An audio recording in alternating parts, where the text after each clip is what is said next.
start. Can you believe such a thing? Okay. Welcome everybody to the live Q&A with our very special guest, Dr. Kim Millman, who's here with me. And I'm so excited because she's always the apps. There's nobody, Dr. Millman, who's as good as you are at really answering like every question. I can answer a lot of questions, but you always bring such a depth of knowledge. And for those who don't know Dr. Millman has been a physician for quite a while, but she's done integrative osteoporosis for over 15 years and had such an incredible practice, very effective with amazing protocols. And we met quite a while ago, and I had said to Dr. Millman, everybody wanted to see her after the summit. Can I see you? I need a doctor like you. There just aren't doctors like you. And so then I sort of convinced her to start a class, which we'll talk about afterwards. And so she does have a class, Restore and Rebuild 100 Days to Healthier Bones, which has just been amazing. And I see there are some people who've come to the class. I teach part of it as well. And so she's done that. And then Dr. Millman asked me to start a practitioner program, which we did as well. And so, but she's just such a wealth of knowledge and really does this amazing integrative approach. And that's what I love so much about you, because it's all evidence-based and so effective. And oh gosh, she's helped so many people. So I'm so glad you're here to answer questions for everybody in my community and more. There are new people here too. And anyway, so welcome. Thank you. Thank you.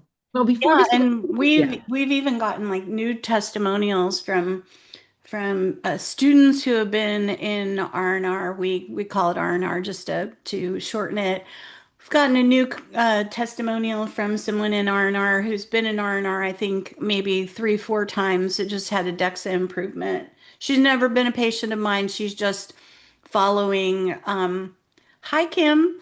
Following the advice that Margie and I have been giving for years, and yeah, it's just so exciting yeah. because both Dr. Millman and I, you get a diagnosis of osteoporosis, and it can be a blessing in disguise because it's sort of a wake-up call and it's the catalyst to take this action, to take action. And when you take this action, everything gets better. You figure out your root causes, your gut gets better, your joints get better, you get stronger. And people look back and say, ah, that was such a great thing. So that's our attitude. And that's what we see. We see empowered people, mostly women, but men too. We see people empowered to take action. And and that's why we love what we do, I think, because it's people like you who want to learn, want to know what to do. So on that note, before we get started, which we will in a minute, 2 things. One, I have a way I start classes. So I'm just going to put everyone who's showing their video on. And then what we're going to do is I'll do it. I'm going to put all your videos on. Let's change the view for a minute. Okay, yeah, this is the most fun because you see the community here. And there's 2 ways to view this, just so you know. On the top, there's a view. You can see gallery, that's everybody. But I suggest you don't do that. I suggest for the class, you put speaker, so then you'll just see Dr. Millman and anybody asking a question.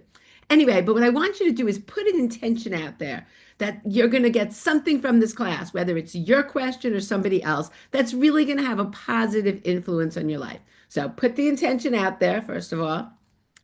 And then what we're going to do on the count of 3, I just like everybody to get the good energy flowing. And this juices up. I'm not doing that much this one, but this is going to really juice up Dr. Millman. And so on the count of 3, we'll just say hi, good energy. So you can unmute and then we'll mute again. On the count of 3, ready? 1, 2, 3. Hi, Hi, good Good energy. energy. Good energy. Yay, good energy. oh my gosh. There's Marita. Hi, Marita. Okay, so now we're going to mute. And if people aren't muted, Melanie's are mute. Melanie's here. She's a big helper. And Melanie is going to also monitor the chat too. So if there's anything. So the way it's going to work today, I'm going to let me change the view for a minute. Okay. So the way it's going to work today is that Dr. Millman is going to raise your hand. That's the way we found it the easiest. If you absolutely can't, write it in chat. Melanie's going to monitor. But raise your hand and then Dr. Millman will go in line and hopefully we'll get to helping as many people as we possibly can. And we're gonna, we're willing to stay a while. Should I tell them our absolute max? No, I'm not gonna tell them our absolute max. I guess I could, but no, we have an absolute. We've learned we can only do so much before it's too much. So hopefully we'll be able to answer everything, and that's perfect. So I'm We're just gonna not leaving before 5. yeah, we'll be here. We'll be here 2 hours. That's what we found. We found that 2 hours is a long time, but we get, lots of questions answered. And what I'm gonna do, I'm just gonna share my screen. I just wanted to show two quick slides, and then I'm gonna turn it over to Dr. Millman. Okay, now it's interesting. I put the slides up, but they're not up now. Okay. Hmm. That was very interesting. Just like I guess people's hands went down. That was very strange. Hang on one second. I just wanted to put up two quick things. Okay, here we go. And let me just do this. Oh, whoops, let's do this. Okay, can you see those? Can you see this, Yeah. everybody? Yes, Okay, we so can see it. Yes. I think it's important, just a disclaimer that the information in this program should not be construed as medical advice, even though Dr. Millman is a doctor, but we don't know your individual situation. So it's not intended to replace consultation with your physician or healthcare provider. So just know that. And there's two things we're not going to really go through right now, but if in case you leave, I just wanted you to know about them. And the one, and you can see the QR code here. The one is Dr. Millman's program, Restore and Rebuild, 100 Days to Healthier Bones. We'll talk about it more later, but I just wanted to give you the link, and Melanie's going to put it in the chat as well. But there's also the QR code that you can just put on your phone as well. Anyway, that's starting, just so you know, that's starting March 7th, and the actual first class is March 12th. And she always gives my community $100 off with happy S26100, and it's much cheaper until more. And she extended that for us. Initially, it was already over. But anyway, if you want to learn more and what she does and more of things like this, she has these kind of Q&As on a regular basis. That's her program. And if the second thing I just wanted to show you is that if you're a practitioner, we have this incredible program that Dr. Millman asked me if I wanted to do it with her, that we've been training practitioners. And so, because there's so many people who want one-on-one help, and there just aren't practitioners that really understand this integrative approach. So we've been training practitioners. We have 18, actually more, in our first cohort. I think we have 20 who are amazing, so incredible. I can't say enough good things about the people who've been in the program. So we have our second cohort starting in May. So if you're a practitioner or you know someone who might be interested, share the link with them. Anyway, I am now going to turn this over. I'm going to turn this over to you, Dr. Millman, and I'm going to get out of here. And why don't you explain before we get started? There's a certain way that Dr. Millman legally can answer questions. So why don't you just share that before I get off, how that is? Yeah, so the thing that we don't want you to do is to give a lot of medical information. There could be a couple of labs, but like if first of all, you want to be as general as possible. So if you could say something like, you know, in a person who has a CTX of a P1NP of what would blah blah, what would you think about blah blah? You start going into more than CTX and P1NP and an L spine T score of this, and I went to see my rheumatologist on such a day over on Winchester Boulevard, and blah blah blah blah blah blah blah. You are absolutely asking for medical advice, and I will have to tell you that you're asking for medical advice. So you just keep it very short and keep it to one particular topic. And do you want them to say if a person instead of them? Or that's Well, yeah. If a person had this particular situation going on, or if this was a patient of yours, then what would you do, or even a more specific question than that. okay. So I'm going to get out of here, and I'm going to just let you go, Dr. Millman. All And if you right. have a question for me, I'll be happy to chime Okay. I in. think we're going to start with Jen. Yeah, there were two people first, Jen and Barbara. So yeah. Oh, the other thing too, Melanie, I don't know if you can do this for us, but we want to do a 5 minute time limit. I know there is some way to there's I don't know if Melanie knows how to do that, but Melanie, could you time us in? That's a great idea. yeah. Just 5 minutes? Yeah, Yeah, so we start five so we minutes. get through as Yeah. many questions as possible. We learned that on some classes Dr. Millman and I have been on professional classes. They have a timer, and that seems to really work. Okay. Okay, will do. Okay, thank you. So Thank just you. tell someone if they're, All if right. So Jen, we're going to start with you. Thank you. Hi. So, how do you know how much osteoarthritis artifacts in the spine and the hip, for example, affect the DEXA scan T score? And wouldn't the osteoarthritis skew the T score and make it appear more favorable than it really is? Yeah, For that's it. example, Mhm. if a person had a negative 1.6 lumbar T score, but lots of osteoarthritis that was confirmed through the DEXA scan as well as spinal x-rays, what could be the actual T score? Yeah, so the way to practically do this is you look at the individual T-scores of L1, L2, L3, and L4. If you find that you look at the best, and let's just say that the best is -1 and the worst is -2.2, then the best at -1, because it's over a standard deviation, better than the worst, is likely due to osteoarthritis. And you throw that away.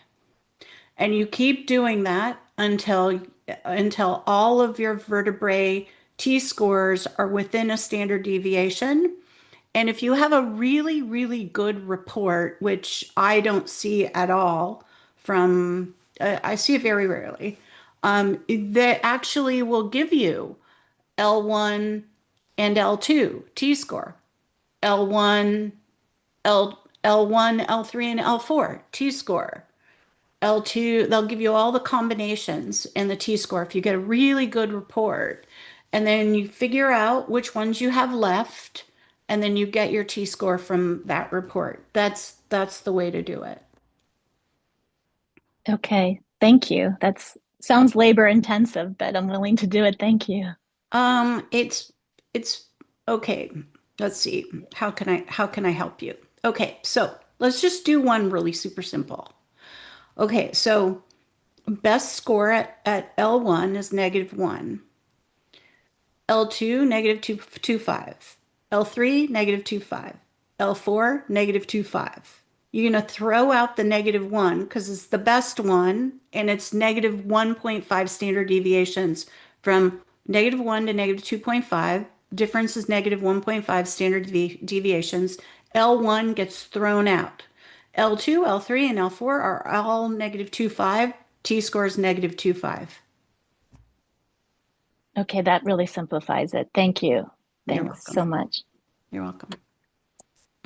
All right, Barbara. Hi, Barbara. Hi. So nice to see you. And So I nice know to how to see. present the question that I think a lot of people will want to know the answer. So, Barbara, it's so nice to see your ceiling. Oh, really? Uh-huh. I thought Or you could see something. I me. don't know what we're looking at, but Oh, we're we just definitely see not looking Greg, at your right. face. Seriously? So Yeah. I don't, it's right in front of me, my iPad. Oh, okay. I don't, Well, it's fine. oh, wait a minute. There I see. So does that help? It No, looks really foggy, right? It looks like it's muddled and I have no idea yeah. why. All right. Well, Yeah. sorry. That's fine. Okay. So I always want to call it osteobean. Osteoben peaks at 2 years. If Yeah. ours hasn't improved, when do we stop taking it 2 years? And I have a little more to ask after that about this. Okay. So, it's that's a hard question to answer, right? Because the studies are showing that The BMD improvement is better at 2 years than at 1 year, and 1 year is better than at 6 months. So we know there's an improvement at 2 years. But if there's no improvement, that doesn't mean that the osteobend's not working. It Oh, could mean that there's something else going on that is negating the effects of the osteobend because we have a complicated body, right? yeah, mine's really complicated right now. So I don't think that I think the osteobend supplement is nice because of, so one of the things that helps the genistein work better is zinc. So it has 15, I think it's, no, it's 7 milligrams of zinc. And there you go. There you I go. don't know why I Whatever you did that. did, Okay, fixed it. Okay, and then it's got the CalMag in the dimalate forms, which is great. right. It's got a tiny bit of vitamin D. It's like 1,000 IUs of vitamin D, so you can take that off of whatever you're taking. And it's got a tiny amount of K. It's not enough of K. Um, so it's not, and then it's got the genistein thrown in, so it's not all that more expensive than say CalMag 2 to 1 is. So I don't see a big like expense to stop the osteo. Okay, and I'm not looking at the expense. I'm looking at if it's safe or is it worthwhile, or it's just more stuff I'm putting in my liver. I get it. I do. I get it. But I would say that it's not it's such a weak phytoestrogen that it's not it's very safe. Very, very safe. Okay, all right. So Um, the next mhm. you have. Okay, I'm trying to make sure I get in my 5 minutes. If we have improved, how much is considered an improvement? And then the last question was, how long do we continue taking it? So first one is, if we have improved, what is an improvement? Five Okay, points, well, 10 you points? you not only can see an improvement in the DEXA BMD, but you could also see an improvement in the CTX because remember that genistein is working as an anti-resorptive, just like Fosamax is, but also that it's working like a sclerostin inhibitor, like Evenity does. So, So you so how many numbers, how many points is an improvement for your CTX? CTX, in the study, the CTX was 150. Went That went down 150 it points? went down by 150 Wow. on average. And then the sclerostin values, I don't remember, and you're not doing your sclerostin values anyway, because that's research-based Okay. numbers.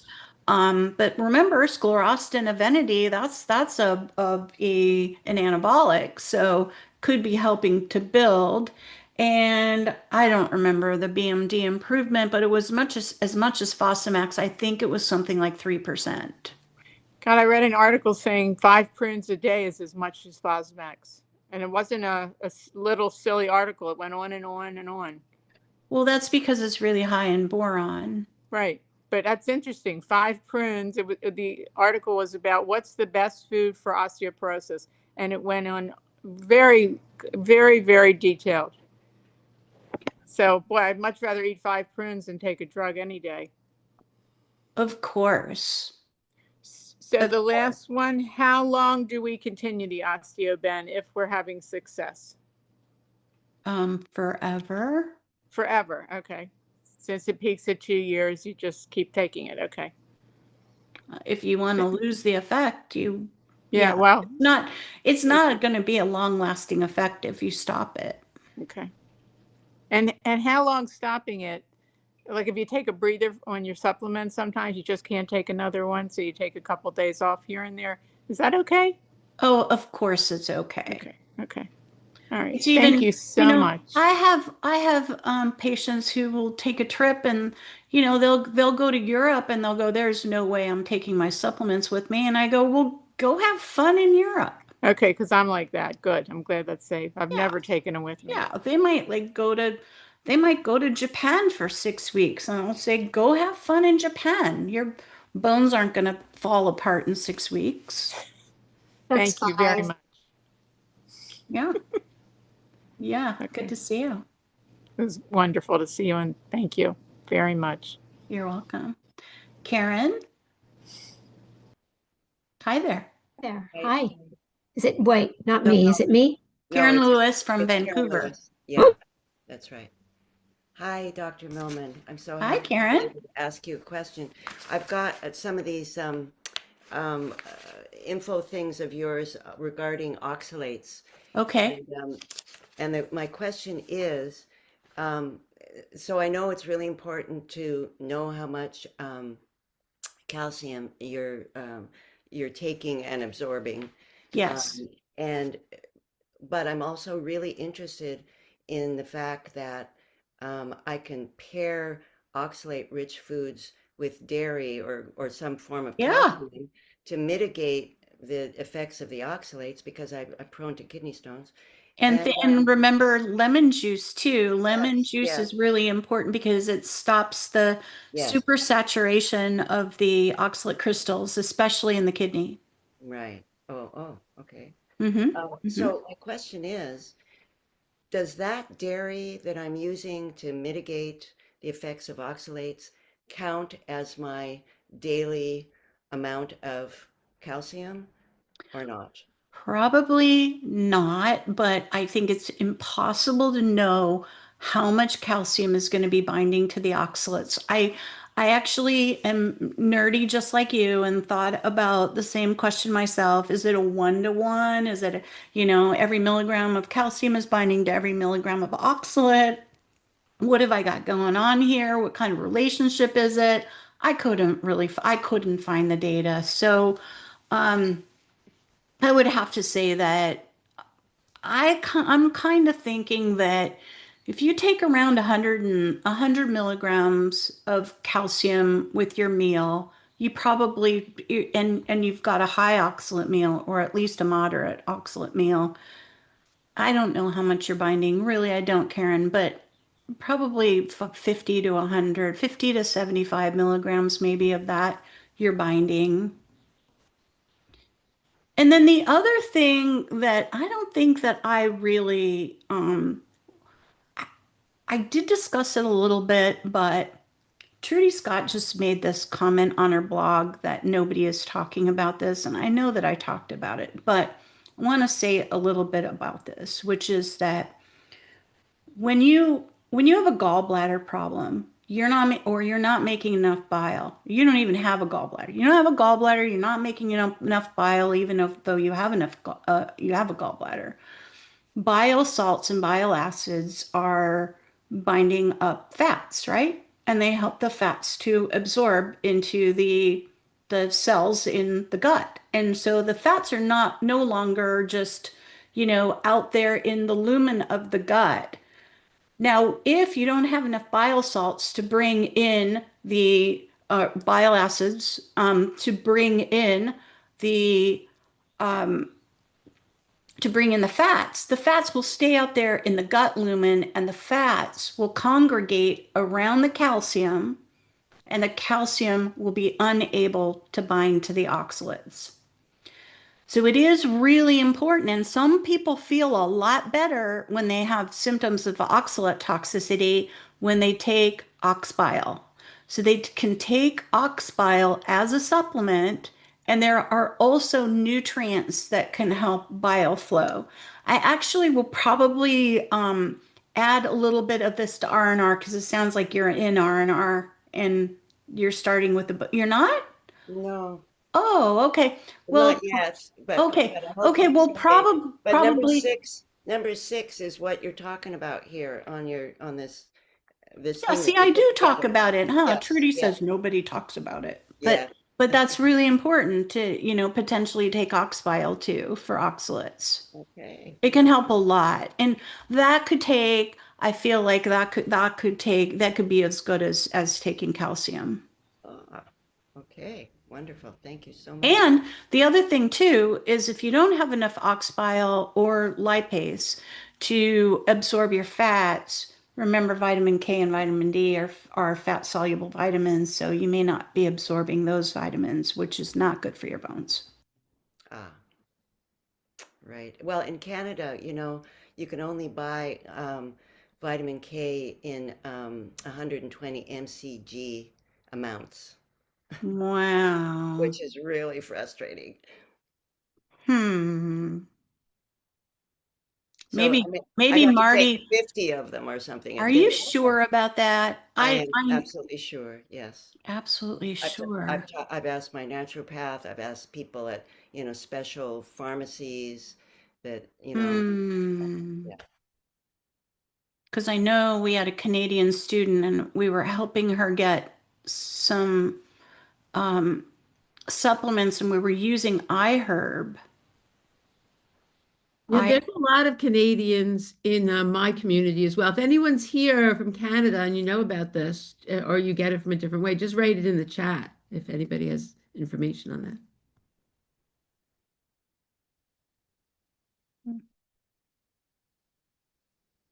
well, and that must be MK7 then, right?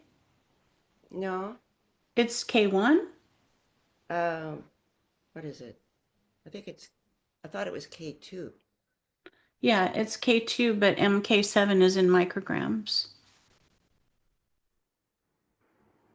Okay. Yeah, I'd have to look.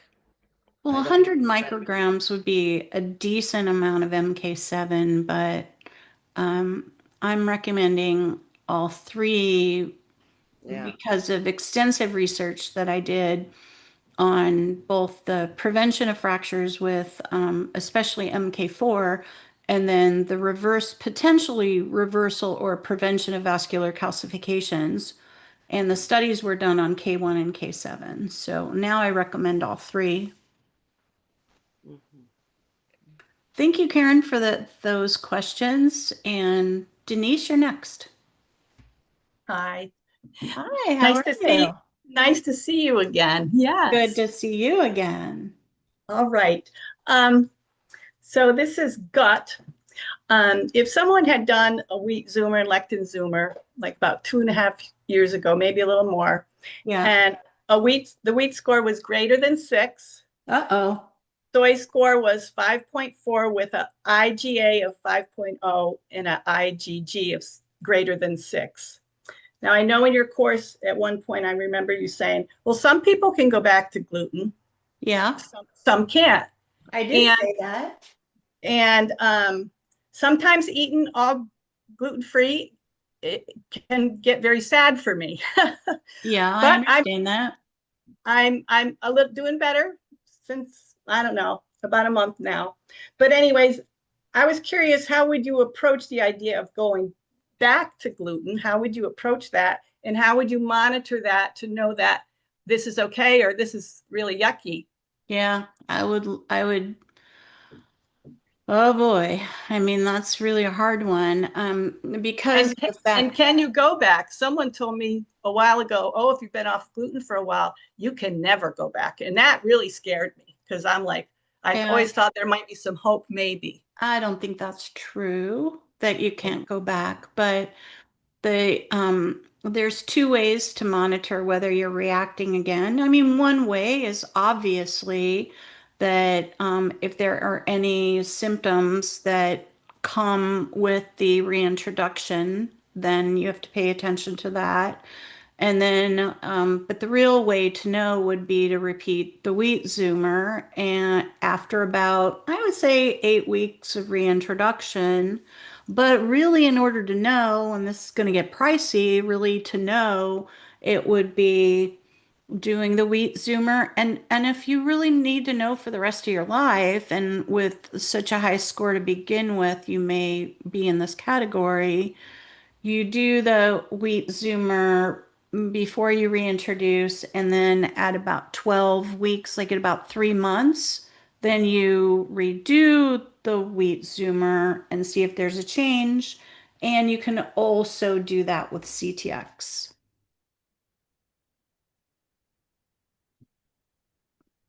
But I find that so many people do so much better off of gluten, and it, and if you're, and if, if someone were to see a CTX change after taking gluten out of their diet and their bones are actually improving, and that's part of the strategy that a person was using, I would be very disinclined to bring it back. Well, this particular person is on an anabolic, so I don't know about that, but Then it gets very dicey to really figure it out. and then the question becomes this whole idea of soy, which at one point, apparently I didn't understand it completely at first, but it's like I remember saying to you, oh, I don't eat much soy, and my number is what I told you. But then as I learned more, it's like soy lectin, soy this, soy that is in like literally everything out there in the world. So I will ask the doctor a question. Let's see. Am I there still or what? Melanie, can you mute Marilou? So the question then, I didn't realize that all these things had soy in them at first. I just thought when you said soy, it was like, because I don't eat soy, I don't do tofu. I thought I was golden. And then that, when you start looking at every label of almost everything that's in a package or even things that are gluten-free, there's like soy something in there. And it's like, so you're gluten-free. And now if you got to get rid of soy, I'm like, okay, this is it's getting really difficult sometimes. I know. Soy's in a lot of stuff, that's for sure. When you travel or go out to eat, it's really, I don't know. Anyways, so I think that my opinion about soy is a little bit different than wheat. That I think that wheat is a much bigger problem area. Yeah, problem to the bones. And to the body altogether, and that's one of the reasons is because of its effect on zonulin, whether you're sensitive to it or not, because zonulin is a regulator of the tight junctions in the gut, and it causes leaky gut when it binds to its receptors. And wheat, when you eat it, will cause an increase in zonulin, and it doesn't matter whether you're sensitive to it or not. Soy, I don't believe that soy has that effect. So that's why I say kind of like gluten and wheat, like 12 months. Soy, maybe 9 months, bringing it back. And I wouldn't be as concerned about bringing soy back. Okay, that's 5. Okay. Yep, that was pretty good. Thank you. You're welcome. Melanie, maybe we should mute everybody again. And then I'll unmute myself, and Margie can too.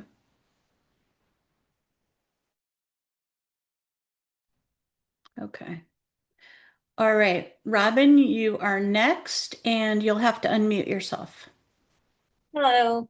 Hello. I'll be new to your class, by the way. That's awesome. Yeah. Look forward to having you. Yeah, thank you.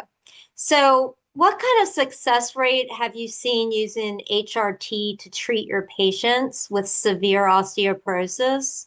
And what is your protocol for monitoring hormone levels and bone turnover markers to ensure the therapy is optimized?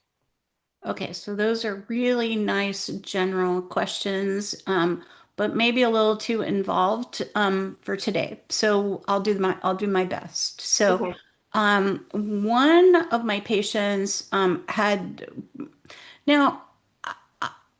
First of all, HRT, when it's optimized and the target levels they're at the target levels, can drop a CTX by half. So I see this almost universally. I see CTXs of 700 dropping down to 350 after 6 months of HRT. So I see that all the time. I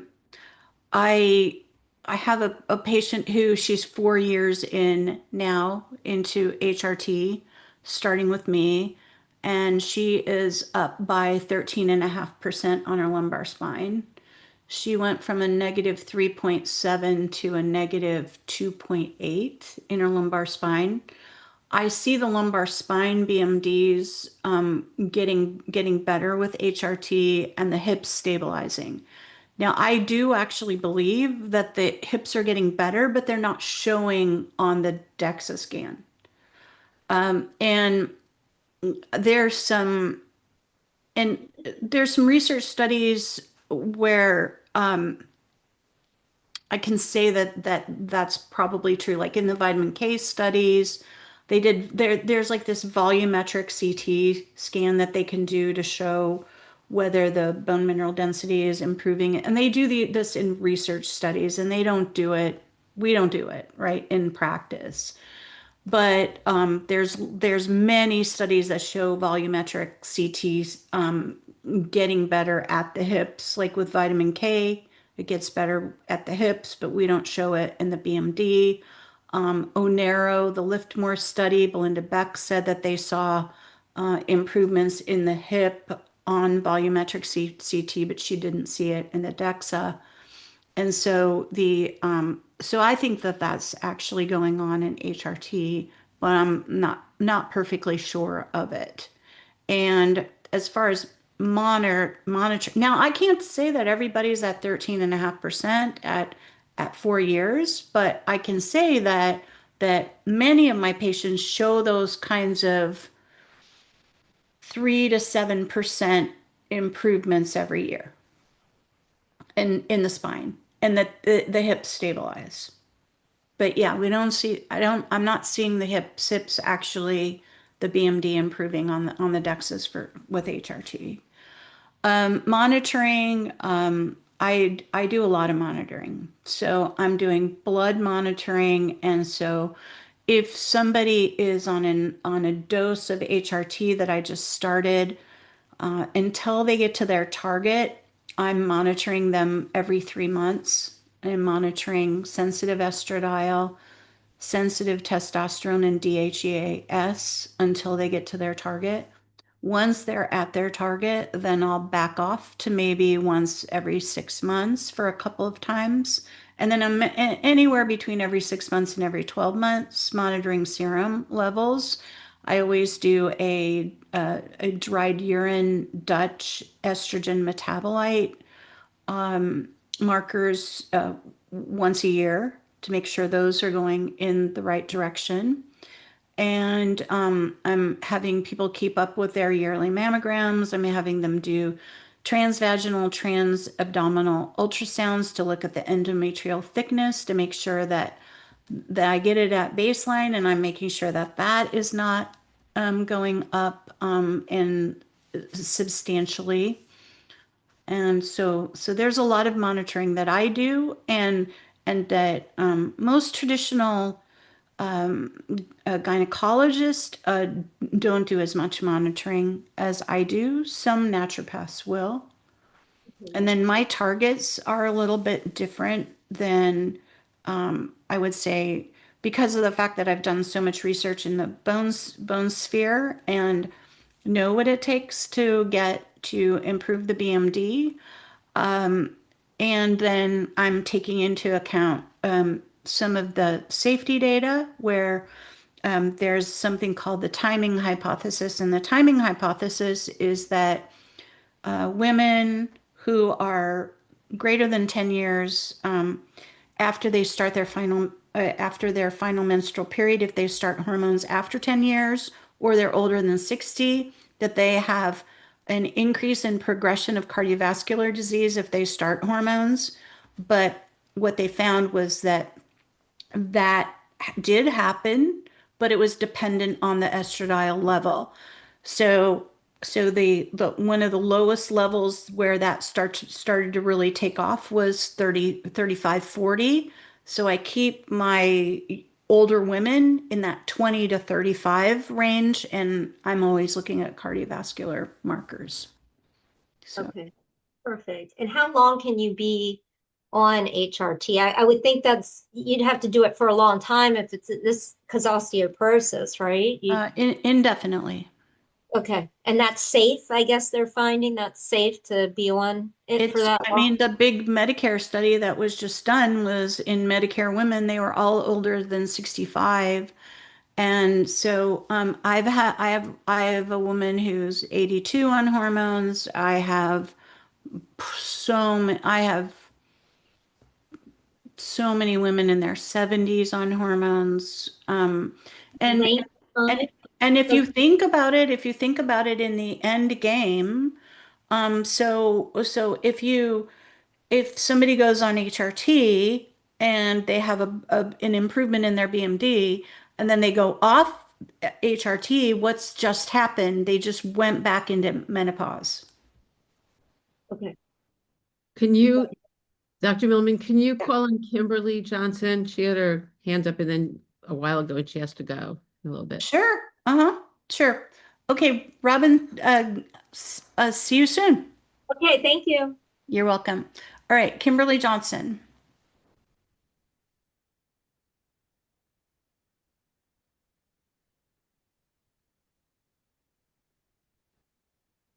Unmute Kimberly.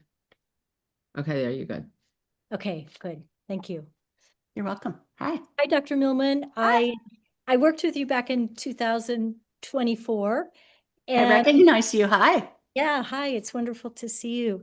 You too. So, what would you do with a person who, over about 2 years, went from a CTX score of 831 to 465, and a P1NP that went from about 89 to 78, and yet with a recent, in the last couple of weeks, DEXA score, the spine actually got a little bit worse, and the hips, the femur was shifting, some were a little bit more and some were a little bit less. Yeah. Yeah. And so I'm confused about that. And Yeah. what might that person do in that case? Yeah. So, so first of all, that is a great improvement in the CTX. So you said 700s down into like 450? 831 to 465. Yeah, so that's almost half, so that's great. Now 465 is not optimal. It's still breaking down too fast because if you remember the optimal range is 250 to 350. So 460 is still 100 points over. So that's not showing total bone stability. But it is showing a huge improvement. So I would have expected that if that person's CTX stayed at 860, that their DEXA would have been much worse than it was. And I would, and it also depends on how long that those bone turnover markers have been in the more stable range. So if that's just a couple of months at 460, you wouldn't expect a DEXA to improve. And but if that was 460 over 2 year period, then you would expect that DEXA to be slightly worse. Does that shed So you'd expect light? You'd expect, yes, thank you. So you'd expect it to be slightly worse, whereas if the CTX hadn't come down, it could have been a lot worse, the DEXA. So the fact that if the CTX was at 800, there probably would have been about a 7% decrement. And if there was only a 3% decrement, then that is what you would see if it's, because remember that there's a 3%, it's called the, what is it? The least change error, something like that, where just by taking a DEX at another time point in time, there could be a 3% error. So there's 3% error in DEXs, period. So even if it's like should be the same, if it's within 3%, it's the same. Right? So okay, because yeah. But 7%, that's significantly worse. And so if it were if it were 800 for 2 years, so you not only have to look at the bone turnover markers, but you need to look at the rate of change of the bone turnover markers, and you need to look at how long the bone turnover markers have either been stable or unstable. Okay. So it gets a little bit tricky to do this. And I can only say that, after 15 years that I'm just kind of have a sense of it. And would that person then be able to continue to decline medication and until, seeing how it would go? Or So this would be valuable for everybody. So my red flags. So first of all, Margie and I coined this term, short-term medication bridge. So what does that mean? Medication is done for a short term. It bridges natural to natural. And you should be doing natural all the way through, attacking all the root causes, because if you don't, you won't be stable when you come off medications, and you won't be able to get off of medications, and it won't be short term. So, my red flags for needing a short term medication bridge is a T score of negative 3.5 or worse, a CTX of 8 to 900 or worse, and or fractures. So anybody who has either the three, I say they should highly consider some kind of medication. So would I've ever recommend a bisphosphonate by itself? Only in a couple of situations where and it would probably only be IV reclass, which is like, okay, somebody has breast cancer, and actually this person put in the chat, this is one of my situations. They have breast cancer and they're on anastrozole, and anastrozole destroys your estrogen, and they can't do anything about it. They have to be on anastrozole. Well, maybe a year of IV reclass brings their CTX down from, I've seen CTXs on anastrozole in the 1200 range, and I've had my patients go on IV reclass and they come down to 200. At least they're safe for a while for them to finish the anastrozole, and then they can think about like doing an anabolic, or they could do an anabolic. So when I talk about medication, I'm talking about either very short-term IV reclass because of extreme situations, or anabolics. And that's if 5, sorry. Okay. Thank you. You're welcome. Thanks a lot. Yeah. Okay, Francesca.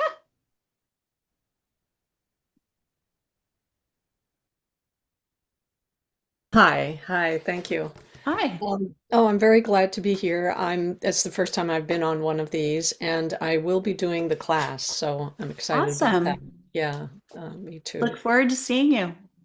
Yes, me too. Thank you.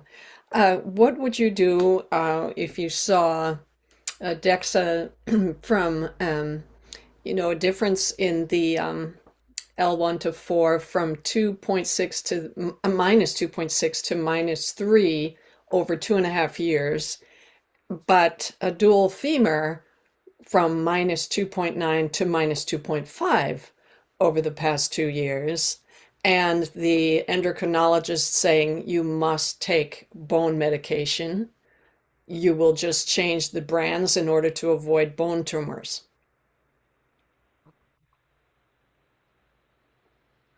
Okay, so just so lumbar spine went from what to what? Minus 2.6 to minus 3. Now, do you know minus 2.6 to minus 3? Do you know what a percent change that is? It sounds like about 4 or 5. It says minus 6%. Minus 6%, so that's significant. Mm-hmm. So, okay, and the hips? This one particular dual femur, neck left, minus 2.9 coming back up to minus 2.6. Okay, so the lumbar spine got worse and the hips got better. Yeah. Mm-hmm. So getting better by 7.6%. I've seen that. So one of the reasons could be, and Margie could probably talk to this better than I could, but exercise that actually loads the hips better than the spine could maybe do that. Is that true, Margie?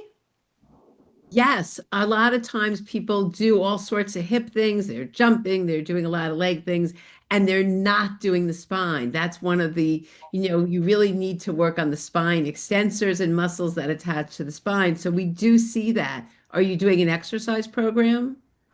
Now I'm doing Robbie Stahl's fitness doctor program.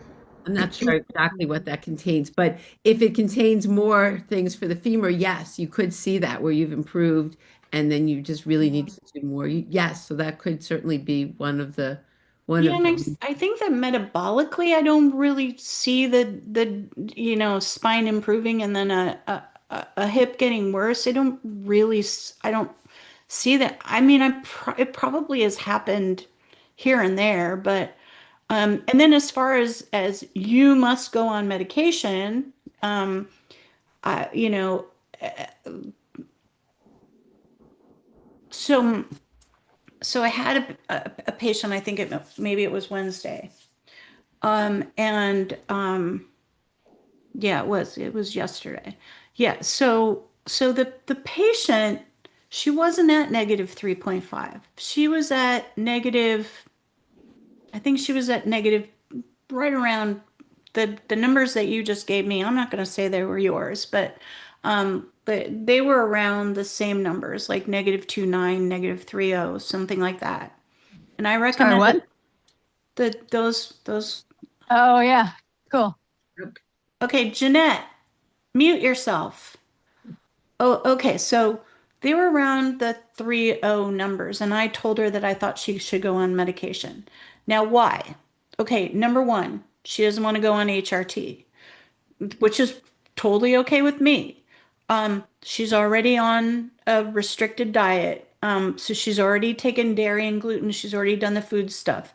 Does she have a little bit of dysbiosis that we're working on? Yes. Is she already weightlifting? She's already been weightlifting for 2 years. I don't have a lot of stuff that I can really do with her. So that's another thing to kind of look at, because from my point of view, there are five big needle movers: medications, HRT, protein, if somebody doesn't have enough protein, exercise, and what is the last one? Parathyroid? No. Parathyroid. That's right. Parathyroid. That's right. Those are the huge needle movers. She didn't have a parathyroid problem. She was eating enough protein. She was already exercising. She didn't want to do BHRT.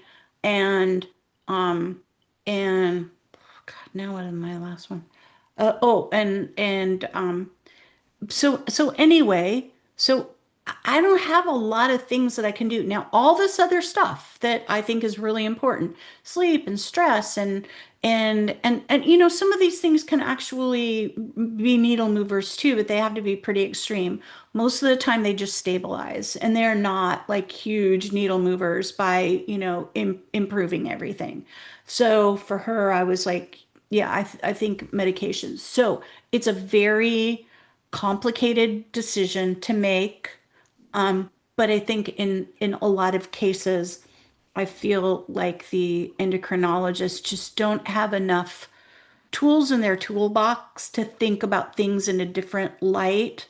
And they're very quick to just, state that a person needs to be on medication for the rest of their life. Yeah, because this person is on levothyroxine for 10 years already, 12 years, and the side effect is osteoporosis. So there's that concern as well. And the Robbie Stahl, I'm not sure if I it's don't know about that with the levothyroxine being a risk factor because I think it could be a risk factor just if people are over medicated because that doesn't just make sense to me that if your thyroid, maybe it is because Hashimoto. well, Hashimoto's is another thing, right? Because that's the autoimmune inflammatory part of it. But just being on levothyroxine, you're not the first person who's told me this. But if I think about even, let's say that the studies say this, if somebody's appropriately medicated, that shouldn't be a reason. That was time, Dr. Millman. Thank you. Melanie, I think we're going to need to go to 3 minutes. Okay. We're going to need to speed things up so we can, because I can get a whole lot of questions answered in 3 minutes. Okay, Karen. Thank you, Francesca. Which one? Oh, I don't know. Okay, Somebody who doesn't have their video on. that's There, me. that's Hi. you. Hi, thank you. Mhm. So, quick question. If a CTX and a P1NP are in normal ranges, Mhm. but one still wants to learn the underlying reasons for osteoporosis, Mhm. what are the next tests to take? I know in your last webinar, you spoke about the 24-hour urine calcium test for renal leak. Mhm. Is there an order that would be best as to which test to take?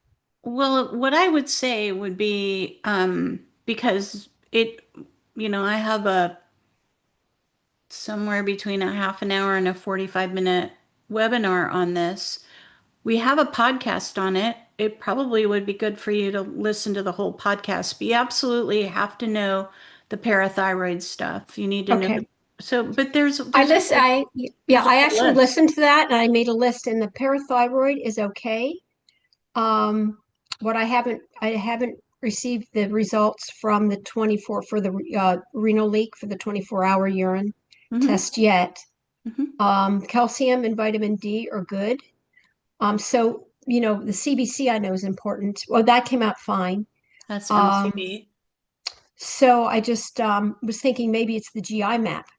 I don't know. Yeah, I mean, there's lots of places to go, right? Yeah. There's sleep, there's stress, there's blood sugar, there's inflammation, there's dysbiosis, there's gut healing, there's systemic inflammation, there is gut inflammation, there is food sensitivities, so there's lots and lots of places to go. Right. Okay. So then again, I guess I would have to go down the list and check off each test to see if anything comes up in each one of those, either one of Yeah, those. that's what we do in my program. Okay. And then sideline. So I'm just going to out myself here. You also mentioned if you already have had a fracture, then you should be on medication. No, I So, didn't say that. I no? didn't say that. I just said that it was a red flag and that Okay. those people those people should look at their whole entire situation and potentially consider a medication. So if somebody has the triad of a T-score worse than -3.5 or worse, a Right. CTX of 800 or 900, Right. and a fracture, well, that person really, should really go on meds. Now, a person who had, and then what kind of fracture was it? I have a patient who just told me about, she fell on the cement backwards from her bike and she got a spinal compression fracture. Somebody who doesn't have osteoporosis might have that kind of fracture. So is it a That's fragility 3 fracture? minutes, Dr. Millman. Okay. Okay. Understood. Right. So it's still a work in progress over here. I understand. Yeah. Thank you very much. It takes a while to figure Right. out. So should we all give ourselves like a year, 6, 8 months? We have to just keep moving forward. I think I think a year is a very reasonable time. Yeah. Okay. Thank you so much. You're welcome. Hi, Marita. How are you? I'm so happy to see you again. So happy to I see just have you. to say, big heart, lots of knowledge, lots of compassion. Thank you for doing what you do. So Thank you. I think after I was working with you, oh, okay, let's go to somebody I know. So, Yeah. Not too many details. yeah, has been taking Prolia Okay. for 2 years. Okay. Um, and doesn't really want Don't to. tell me 2 years, please. That's what her GP told her, and I know. um, No one she should be. doesn't want to do that anymore. Yeah. So Prolia has a very nasty rebound. And the rebound gets much worse the longer a person is on it. And the duration, the optimal duration is 1.5 years on Prolia. Now, 2 years isn't too much longer than that, but it is a really good idea for a person who's been on Prolia for 2 years to transition off onto the only thing you can do is IV reclassed. And if I were to tell a person who I think lives in Washington, Yes, you're right. is that true? You Yes. are right. Thank you. I would tell them to get on Dr. McCormick's appointment book as soon as possible and have him help. Is that Keith? Okay. I will tell her. Okay.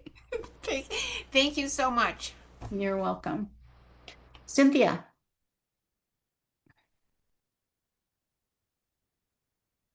I'm trying to unmute myself. Dr. Millman, thank you very much. I think I got the drift with respect to the questions I was going to ask, but I'll just pose them anyway. All right. What do you consider a severe T-score in an individual? Negative 3.5. And with no other risk factors, can one improve their DEXA through lifestyle changes? If they have a 3.5, slightly worse in some cases, slightly better in other cases. So the Lift More study shows that Belinda Beck did with the Onero is that you can absolutely increase your bone mineral density with Onero exercising. You can absolutely increase your bone mineral density with HRT. Can you increase your BMD enough with HRT and Onero? Well, I have plenty of people who do that, but when they're at a negative 3.5, I'm kind of saying to them, you know, really don't you want to just have like a little boost for a while, like get a couple year boost in there, and then we'll be in great shape, you'll be out of the woods, and then the Onero and HRT can take over and you'll be good to go until you probably won't have to go on another med again. It depends on how young a person is.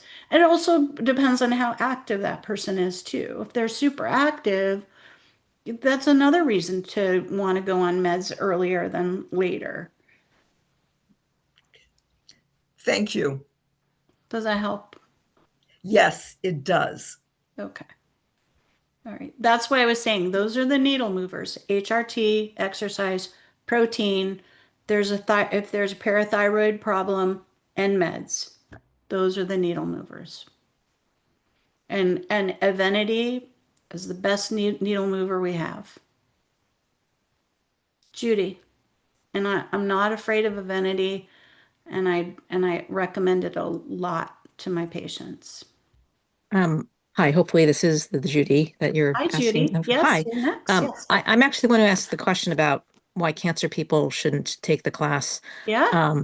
And so if your cancer is hormone negative and your doctor said you could be on HRT, would that be a go for the class? So is that the case that a doctor said that a hormone negative breast cancer patient could be on HRT? Yeah, my primary care doctor was actually going to prescribe it, who herself had breast cancer, and she said to ask my oncologist, and my oncologist was okay with that, given that my cancer was hormone negative.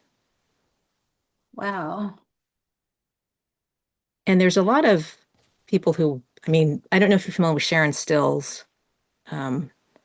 She's a naturopath in, I believe, Arizona. She also, this is another part of my question is, she believes the 24-hour urine is best for testing metabolites versus dried urine. Wondering what you think about that. And I'm throwing, Oh, should I wait, not throw? wait. Sorry. Okay. As far as hormone metabolites? As far as, determining before things are prescribed, yes, to determine your levels, she recommends a 24-hour urine test. For hormone metabolites. Yes, it's my understanding. So Before you're talking prescribing. about like the 2-hydroxyestrone, 4-hydroxyestrone, 16-hydroxyestrones. I don't know what specifically was mentioned, but before she prescribes, that's her recommendation versus dried urine. Well, so yes, that is probably true. 24-hour urine tests are a pain in the butt, right? A lot of people don't want. I don't do them because I feel like, so first of all, I use Dutch and they're dried urine, and when they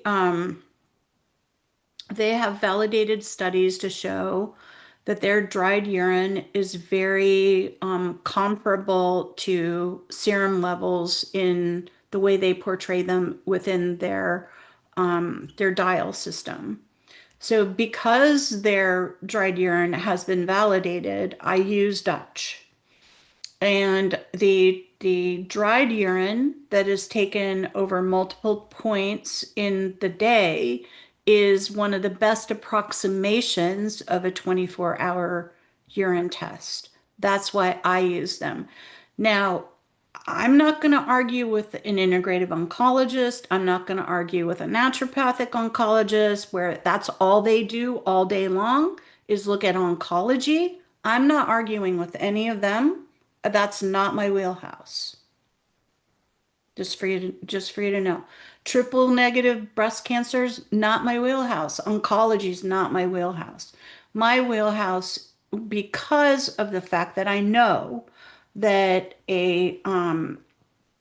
that herbs can be estrogenic, and quite frankly, most people are not as savvy as you are. They're going to come. I'm telling people you cannot come into this class if you have if you've got a female hormone related cancer, because I can't go through every herb combination that I have. It would take me months and months and months to say this one's a little bit estrogenic, this one's not. Like I just can't do that. And I don't think that it is responsible of me to have a really complicated patient in the group. And not only I want them to be safe, and and it's not that I don't trust people in the group to be their own advocates, but I don't want to be responsible for something that happens because they misunderstand or something like that. That would be terrible for me. And it's not a CYA thing. It is a CYA thing, and it is important for my license, but it's more my integrity. And it's more my ethic and it's more my compassion that I don't let people in. And I don't want somebody really complicated to be confusing the whole group. That's time. Thank you. So if you would like to email me further, I could let you sign a waiver if you wanted to come in. Okay, thank you very much. Okay. Marty, I think you look like 10 years younger. What did you do? Do I? Yeah, you look fantastic. Oh, okay. I don't know. I'm doing Yeah, lots of training, that's for sure. Yeah, you can ask Denise and like Denise and Barbara, they'll tell you too. Wow. Oh, Yeah, all I right. think she looks great too. I noticed Doesn't that she too, look Marty. great? Yes, yes, Oh, you thank really do you. look. Yeah. I don't Marty's know, in do both lots of our of things. I watch what I eat, I exercise, I You take look really, supplements. you I don't really know. like got lost like, I don't know, 5 years at least. You look great. Yeah. Oh, right. Okay. Well, maybe because I did my hair yesterday, and when I do my hair, I always look about 10 years younger. I think actually your hair looks thicker. Maybe. Yeah, a little bit. It's still fine hair, but anyhow. But yeah, can't complain. Well, nice to see you again, Dr. Millman, and Yeah, Margie you too. too. You too. I've got a few quick questions, I guess. So with the estradiol, Yeah. do you keep raising the level until the CTX is within the acceptable range, the 250 to 350 or not? No, no. So what happens if you raise the estradiol up to 35, which is what you said there, Right, for people my age, I guess, right. and the CTX is still too high? My personal my personal philosophy is that 20 to 35, that's the safety range for older women, and Okay. I don't violate it. I mean, All right. I think there are some times in which um, the levels are going to vacillate up and down anyway. There may be a point at which there might be points at which maybe somebody's at a 20 and maybe somebody's at a 43, right? I'm not worried about a transient 43, but I don't want it to be consistently 50. High. Okay. So and maybe that's a situation where you add a little genistein or a little bit more estriol, Hmm. right? The weak one, right? Estriol is the weak The one. weak Yeah, yeah. one, yeah, that's not Okay. going to raise the estradiol levels. Right. Okay. Another quick question. How long can you keep taking stinging nettle for? This person takes it to lower the SHBG. Right. She was taking it and it lowered it. It wasn't low enough, but it came down a bit, then stopped taking stinging nettle and went up again. So now this person has been taking stinging nettle for quite a while again, haven't checked it. I How mean, long do you? really, I really don't know that it. So when people ask me that kind of question, I think about whether there's any dependency on that particular thing. And I don't think there's the dependency occurs with nettle. I mean, What do you mean? I have people who do like nettle tea like every night for Right. decades. So, So when you say dependency, what do you mean exactly? Like whether there's any? well, yeah, dependency would be like if you stop it, your body really needs it, and So it's okay you to know, keep taking it, you think? I think so. Okay. All right. One other question. Have you heard of the ALCAT test, which is a Yes, food yes, sensitivity? How does yeah. that compare with the food zoomers? Because I listened, I forgot who it was that was talking about it, and they said it measures responses to foods and other substances at the cellular level. Measures food immune reactions through I stimulation can't of. give you an educated answer about that because it's been at least 10 years since I looked at the all cat, and one of the reasons why I decided against it was something around $1,000 at the time. Well, I'm not sure how much it is. I can't remember whether I looked it up or not, or whether it's available in Australia or not. Actually, I'm not sure. But Yeah. if you remember, Food Zoomers was about 1,000 Australian dollars to do. That's why I never did it. Oh, well, and the food zoomers have changed too. Hmm. So So I now don't the know. food zoomers are like there's only a 7 food bundle and it's 600, and that's my clinic price. So Right. yeah, so it's a little more expensive if you get Yeah, that's why I never did it because it was so expensive. So That's 3 minutes. anyway, people are liking MRT. Um mm, isn't that right, Margie? Is MRT that some of our students are like, I think it's MRT.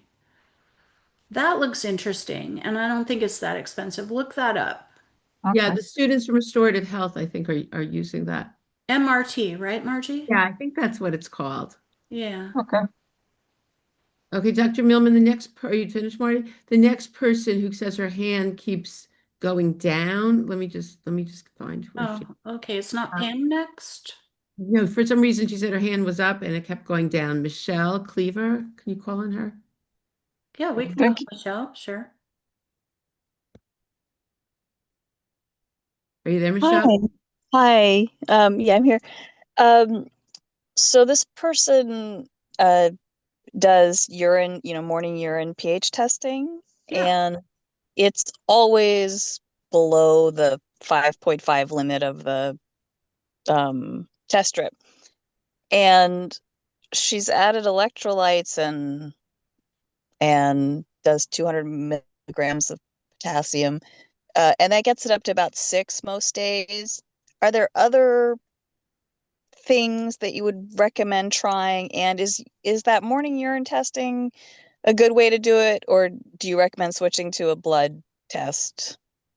Okay, so the morning urine is going to tell you whether there's a potential metabolic acidosis that could be causing too much leaching of the calcium from the bones and then getting rid of it in the urine. So my standard recommendation is 500 milligrams of potassium. I think you might have said 200 milligrams of potassium. That wouldn't be enough for me to actually see that change. Or it might change a little, but not enough. So that might be a potential. Also, magnesium helps that. Magnesium in probably a little higher doses than most people take. So those would be the two things. Now, we're talking about the urine pH versus what other testing modality? What did you say? That's how I do it, is the first morning urine pH. With the with the 500 milligrams of potassium, is there a particular way to take it, all at once or throughout the day or a certain time of day? Yeah. So the one that I recommend is Seeking Health, and it's called Optimal Electrolyte. And it's just a scoop full of it in water. It's got 500 milligrams in it of potassium. It's got a bunch of magnesium in it. One of the reasons why I like that particular one is when you look at electrolytes, you need to be careful of the sodium. Some people are sodium sensitive and they have high blood pressure, and like there's this one electrolyte combination that's very popular. Actually, it's called LMNT, and it's got a ton of sodium in it. And the optimal electrolytes from Seeking Health is a low sodium and high potassium. I mean, that's really moderate potassium. And when I recommend the 500 milligrams of potassium, I do recommend getting a couple potassiums in, a month or two, and just kind of peeking in on the potassium and making sure it's not going up. Okay. And just take it throughout the day, or can I do it all at once? Or could she do it all? Can do it all at once. Thank you. A person could do it all at once. Yeah, Pam? Hello. Oh, hi. Oh, there's two Pams. Oh. There's Pamela, we're almost at you. Pam. Hi, yeah, I'm here. Yeah, okay, I just got Hi, unmuted. Pam. Thank you so much. This is so fascinating and helpful. A couple of questions for this person that I know. One is she's in her 70s, and her gynecologist said he could give her HRT. She's got osteoporosis, and starting with like a 0.25 patch and 100 milligrams of progesterone. And her scores for her osteoporosis are left hip minus 3.3 from a minus 2.9 2 years ago, and femoral neck minus 3.5 from minus 2.5 2 years ago. Lumbar spine is minus 2.7 from minus 2.5 2 years ago. And so she's just wondering what would would be your thoughts about doing HRT? Well, so I I can give you so like I said before, when my patients go on HRT, I don't see a lot of big improvements in the hip. I'm not saying I don't see big improvements on the DEXA scan in the hip. I do believe that the hip is getting stronger and that it's just not showing up in the DEXA. The lumbar spine does respond, and I see anywhere between like a 3 to 7% per year. Like I said, that my patient went from -3.7 to negative, I can't quite remember. I think it was -3.7 to -2.8. So almost the standard deviation in the lumbar spine over 4 years. So lumbar spine can improve pretty dramatically, but the hip DEXA stabilizes. And if the hip is at a -3 something, then if I had a patient whose hip was -3.5 and wanted to go on HRT, I would tell them I'm not going to potentially really see a big difference in the hip on HRT on a DEXA. Doesn't mean it's not going to be stronger.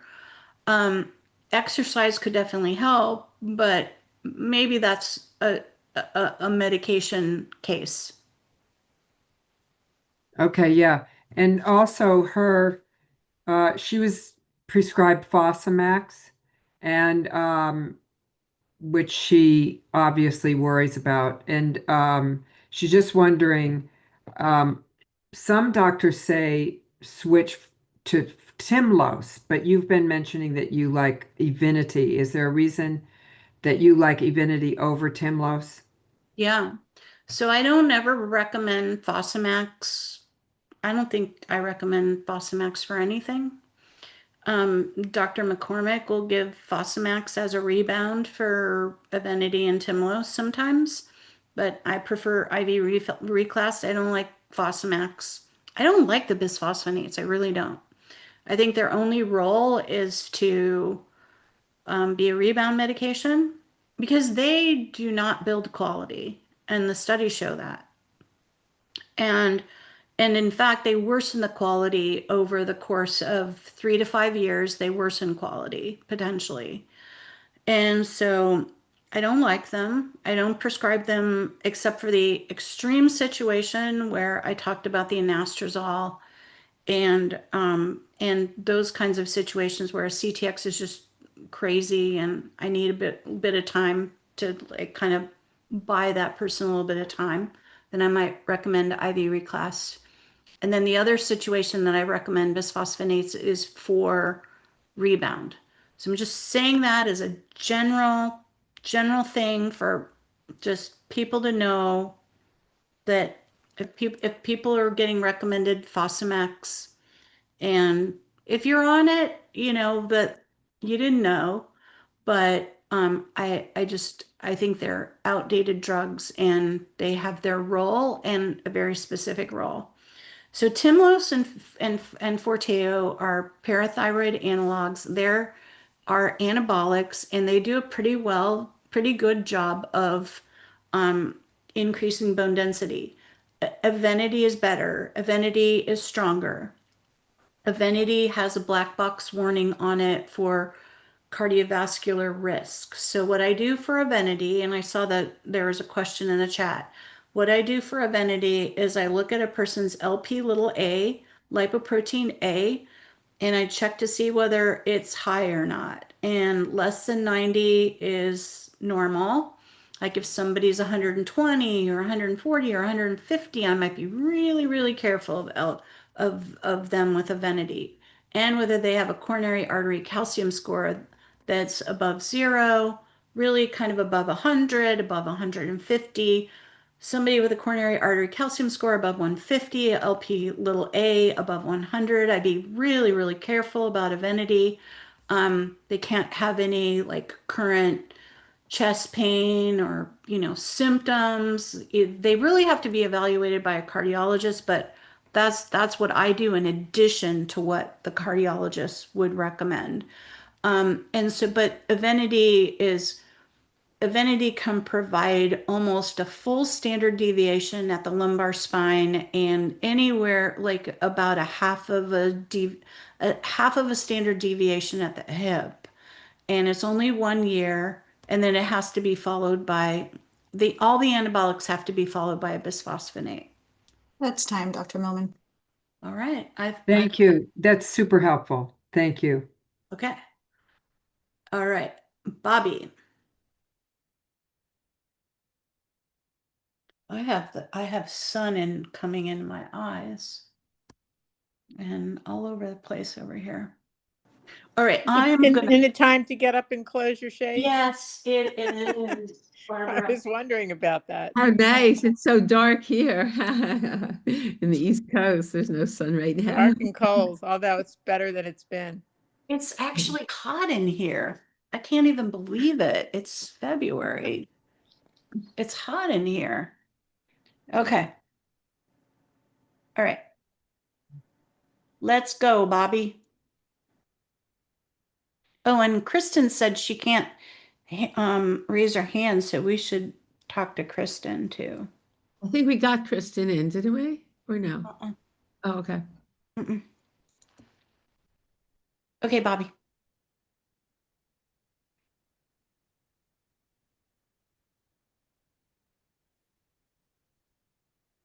Unmute, Bobby. You're still muted.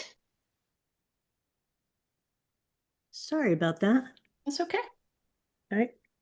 So with long-term osteoporosis, severe, I was taken off Forteo because a unrelated hand X-ray showed calcium deposits on fingers.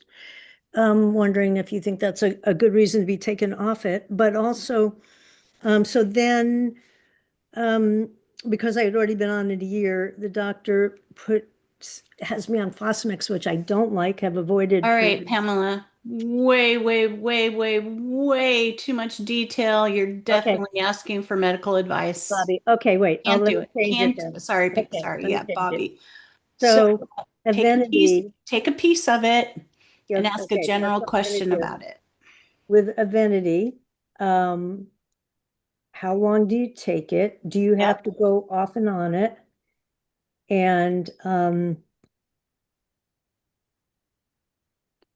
yeah. Yeah, okay. Is there Evenity, rebound? Yeah. all the anabolics have rebound. Okay. So Forteo, Tymlos, and Evenity all have rebound. They're all anabolics. Forteo or Prolia has rebound. The bisphosphonates have no rebound. Evenity is a 1-year drug. It is I think it's phenomenal. I think it's a phenomenal drug. It does have a rebound. It's a mild rebound.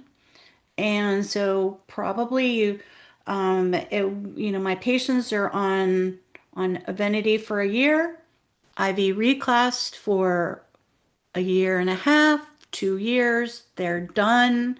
They've gotten a standard deviation in the hip or in the spine, a little bit in the hip, and usually that's it for them. But if somebody is like starting at a -4 or something like that, or the hips are really bad. So in the instance where the hips are really bad, so let's say that they do the year of Evenity and their hips are still at -3.5, that's one of the only reasons that I will ever give Prolia. And then Prolia, because Prolia does a really good job at the hip, can get the hip down a little bit more. And then you have to do IV reclass because the rebound from Prolia is so bad. You have to do IV reclass. And then you you have somebody like me who's watching you for the rebound of Prolia. You have somebody like Dr. McCormick who's watching you for the rebound of Prolia, and you get the rebound done correctly. And in R&R, I have a whole module on medications that teaches you how to do a Prolia rebound. Yeah, I think I'm gonna have to take the course. But so with if you've been on Fosamax for some time, that makes the Evenity less effective. Is that true? It does, but there are still ways to do an anabolic. The CTX has to come back up. So the CTX has to come back up to like 350, 400, and then it's okay. Like so that can take like 6 to 9 months, something like that. It's not going to actually take that long for the CTX to come up, but I still think it's a good idea to wait 6 to 9 months before you would do an anabolic. But it it it can be done. That's 3 minutes. Mhm. All right, Pamela? Hello. Hi. My question is a little bit different. I am looking for my root cause. Like, how did I get in this situation with osteoporosis? I was having this conversation with my 3 sisters who are all older than me. They're in their 80s. I'm in my 70s, and I have the worst T-score. Yeah. So we're looking at root causes, and the only thing comparing our lifestyles that we could see is that I have been drinking reverse osmosis water for the last 35 years. Mm-hmm. Mm-hmm. Well, so you know that reverse osmosis water doesn't have any minerals in it, so that could leach some minerals, and if you're not replacing the minerals, then that could be a definite issue. But in so Restore and Rebuild, my class is a 14-week class that has root causes on every module, right? And I am enrolled in your next one. So that's fabulous. So I couldn't possibly start to go into all of it. But there's lab testing for all the root causes. Are symptom assessments. So, I mean, um, for stress, for example, there's a stress assessment and a cortisol assessment, and then you can do the Dutch for as a cortisol. But you can kind of like walk through the lab assessments, the symptom assessments, and then you can kind of see, oh, maybe this was something I hadn't thought about, but this is potentially one of my roots. And it could also be that it was a root earlier in your life that's kind of resolved now. So it's not just looking at what's happening now, but what also happened from the last couple of decades. So I'll just say that because it's just way too big of a topic.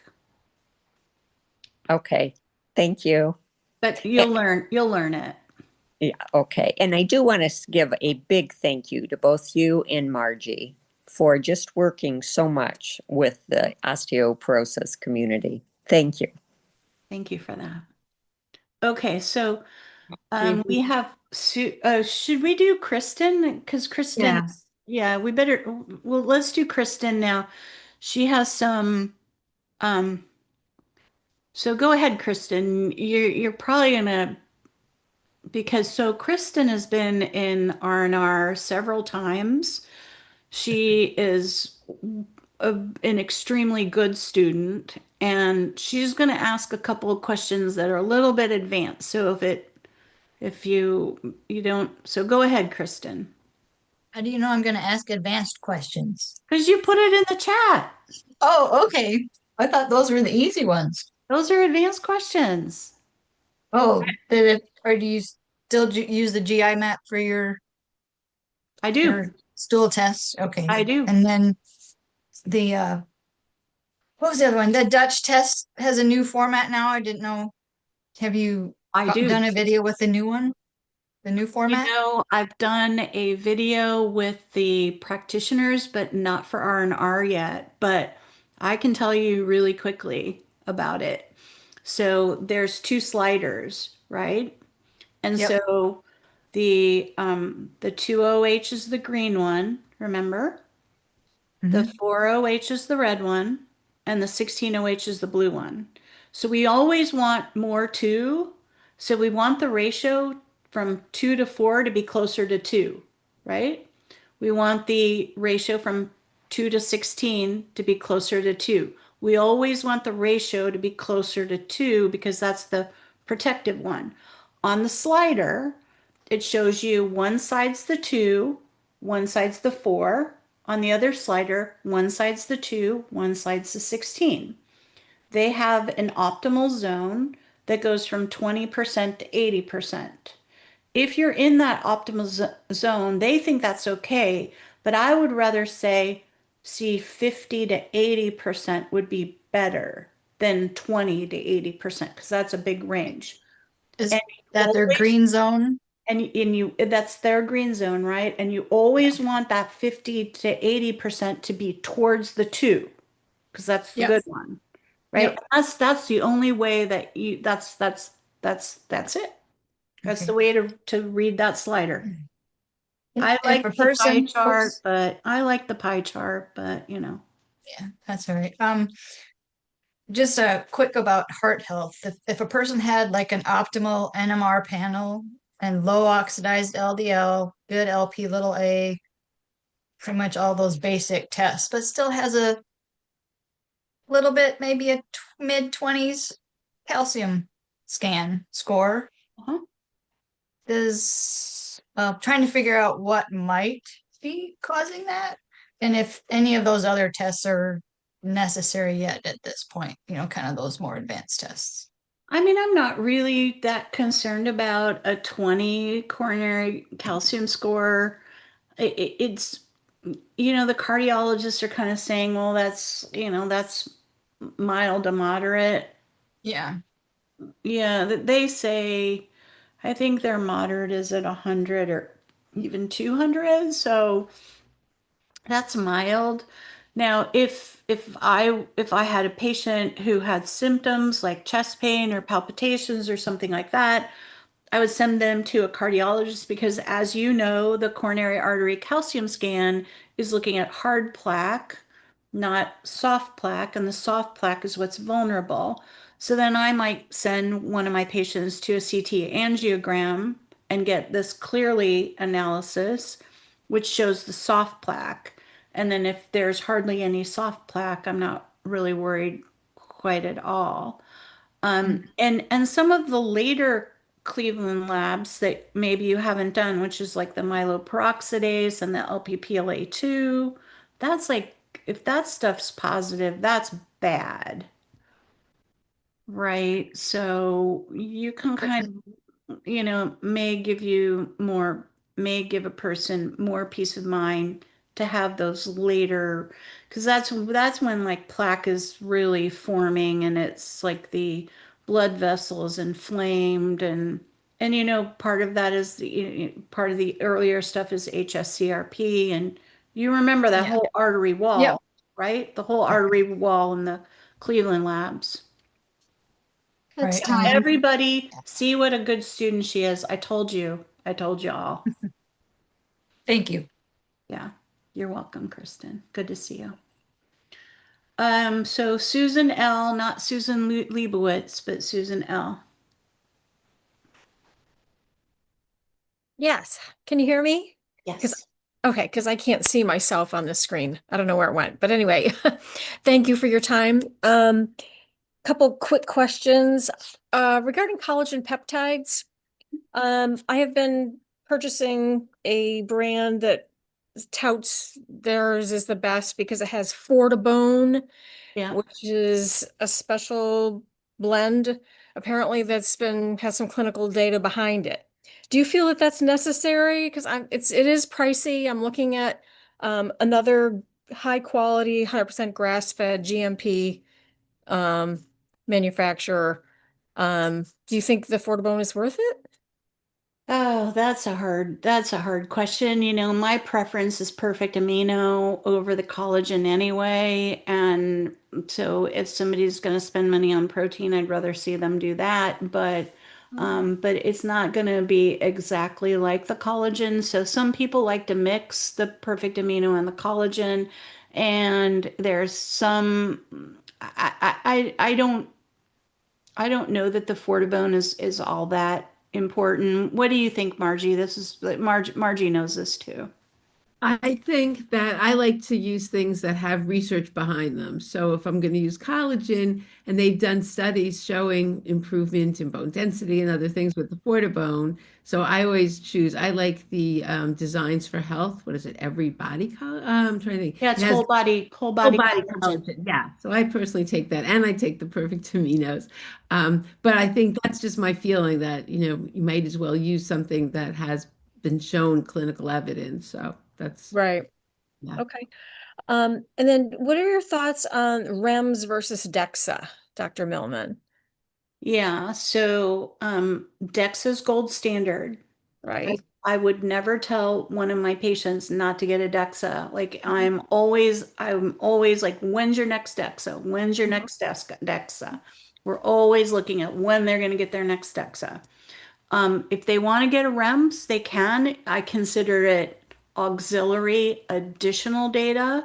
Yeah. And when the REMS do not agree with the DEXA, I I'm going to favor the DEXA because it's the gold standard, right? And so I'm never going to make a diagnosis off of a REMS. I'm always going to make the diagnosis off of a DEXA. So do I have patients going to get REMS? Absolutely. Lots of them do. Lots of them do.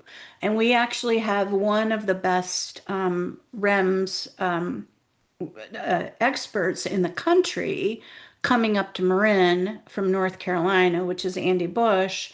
And so I'm specifically recommending that my patients go see Andy Bush because he's excellent at doing the consultations and very experienced. And so it's really important to get an experienced Yes. technical person, technologist, and consultant. So I think that if anybody's close to Marin, I would absolutely recommend for them to go to Andy Bush and see him.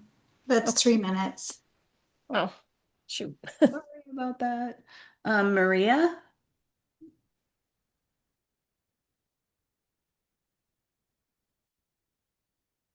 Maria B. I'm here. Sorry. Okay. Oops. Oh, okay. First, I actually, you mostly answered my question, but I wanted to tell you how much I really appreciate you being here. And I've sent a lot of people, both to you and to Margie. I work with a lot of women who've had breast cancer, so different group, but still to look at, the kinds of things you're doing. I have a particular issue. I'm still a little concerned about this K1 issue. Only some of the people actually have either pre-existing coagulation issues. It might be on Eliquis. I know it's not an issue in terms of it's Okay, not. hold on. Let me just like jump to it. So none of the studies have been done with people with coagulation issues like factor V Leiden or protein S or protein C deficiencies. None of those studies have been done in those people. We do not know what will happen to those people. So in those people, I just say, maybe a little tiny bit of MK7. I don't even know. So Yeah. so I am not recommending K1, K2, and K2 in those people. Yeah. I am not, those are not the people. But in people who do not have, and Eliquis is not a vitamin K No, antagonist, not. right? Right. What do we think about a bunch of K1? We think theoretically it's going to increase the clotting factors because in a person without clotting disorders, right? We think that a lot of K1 is going to increase clotting factors, just clotting just because the factors are there. No, because our body is so intricate, right? It's got all these guardrails and to stop this kind of thing from happening. If you've got a bunch of K1 and you don't have all the other coagulation factors to speed that process down, you're not going to have increased coagulation. I don't believe that happens. And maybe I've read 200 studies. I mean, I'm really serious that I've read 200 studies about So, vitamin K. And I have never seen increased strokes, increased DVTs in like up to 10 milligrams K1, which is a huge amount, yeah. and 15 milligrams 3 times a day of MK4 and of up to 720 micrograms of MK7. No, I have not seen one study where they say that there's increased risk of heart attacks, strokes, or DVTs. Right. Yeah, and we are cutting out the studies done in Japan that were found to be that they were faking data. So, I mean, that's a big issue. No, they already redacted that they said yes, there were a couple studies that I don't even know what the problem was, but they updated the whole analysis and it was still incredible data. Okay, That's time. I know that people will say, "Oh, well, we're not Japanese women over here." Now that It doesn't apply to us. no. So I don't agree with that. Yeah, me either. Yeah, I just worry about super physiological doses of anything, and that's why I just want to make sure about the K1 in that product. I'm kind of looking at Thorne K2 drops as being the best choice for somebody where you want to go really low just because you don't want to take any chances.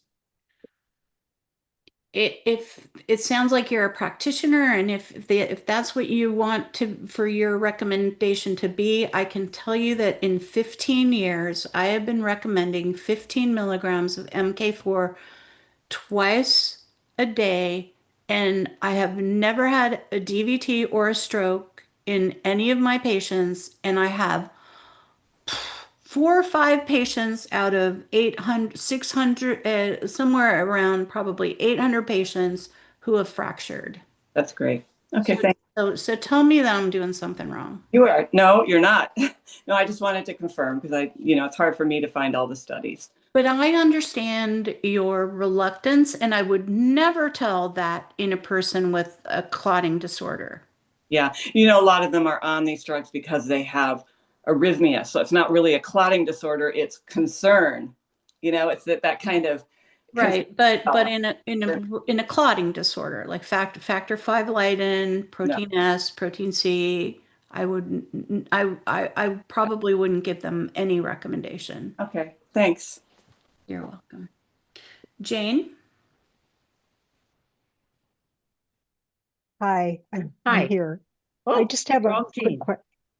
Oh, Sorry. it's Jane. Jane. Sorry. Oh, Oh, I Jean. don't know. Oh, Jane. Jane, sorry. okay, I have quick questions. So I think you answered it about the osteoben. If a person's on HRT, then there's no need to take genistein, or can it help? Well, what I'm saying is that it would be low priority for me. So if a person is trying to cut costs, then I'd probably say you don't need the genistein. But there are some practitioners who like to mix estradiol and estriol. And estriol and that's called Biest, and that's a weaker estrogen than estradiol. And it may be that it buffers estradiol a little bit. And genistein, it acts just like estriol does, although it's much weaker than estriol. So could it be buffering estradiol? Maybe. So, that I don't see really a big downside in taking genistein if isn't a cost issue for people, but it's a low priority if people are looking at cost. Okay, thank you. I just had one other quick, and so I'm trying to get more protein. Yeah. And I'm looking at different protein powders, and I'm very confused. Yeah. So if a person's lactose intolerant, they do a whey-based protein powder? So typically, lactose intolerance is a misnomer. So most of the time, if somebody is dairy sensitive, they're sensitive to the proteins, which is whey and casein. Oh, okay. So I would say if dairy bothers a person, they should not do whey protein powders. Then pea protein is okay. I mean, Pea there's a protein would be okay, but perfect amino is my favorite. so I'm confused with perfect aminos that so I have that, but I don't know how is it equivalent to protein powder? How much? Yeah. Okay, so do I remember this data? Oh, I might have to have Kathy Beck help me here. So it's, or maybe Margie knows this. I think that it's 5 grams per scoop, which is equivalent to 3 times what you would get in foods. So that's 1 scoop is 15 grams. Am I right, Margie? No, I always have to look back on their website to exactly what I it know, is. I forget. Kathy Yeah. Beck, you probably know because she's such a smarty. Because I saw her in the chat. Kathy, is it 15 grams? Marty knows. See, these are all my students. These are all my smart little It's right students. on the website though. And it's for different things as well. Like when I spoke to him, that it's certain proteins are more absorbed than in others. So it's interesting. He correlates it to different things.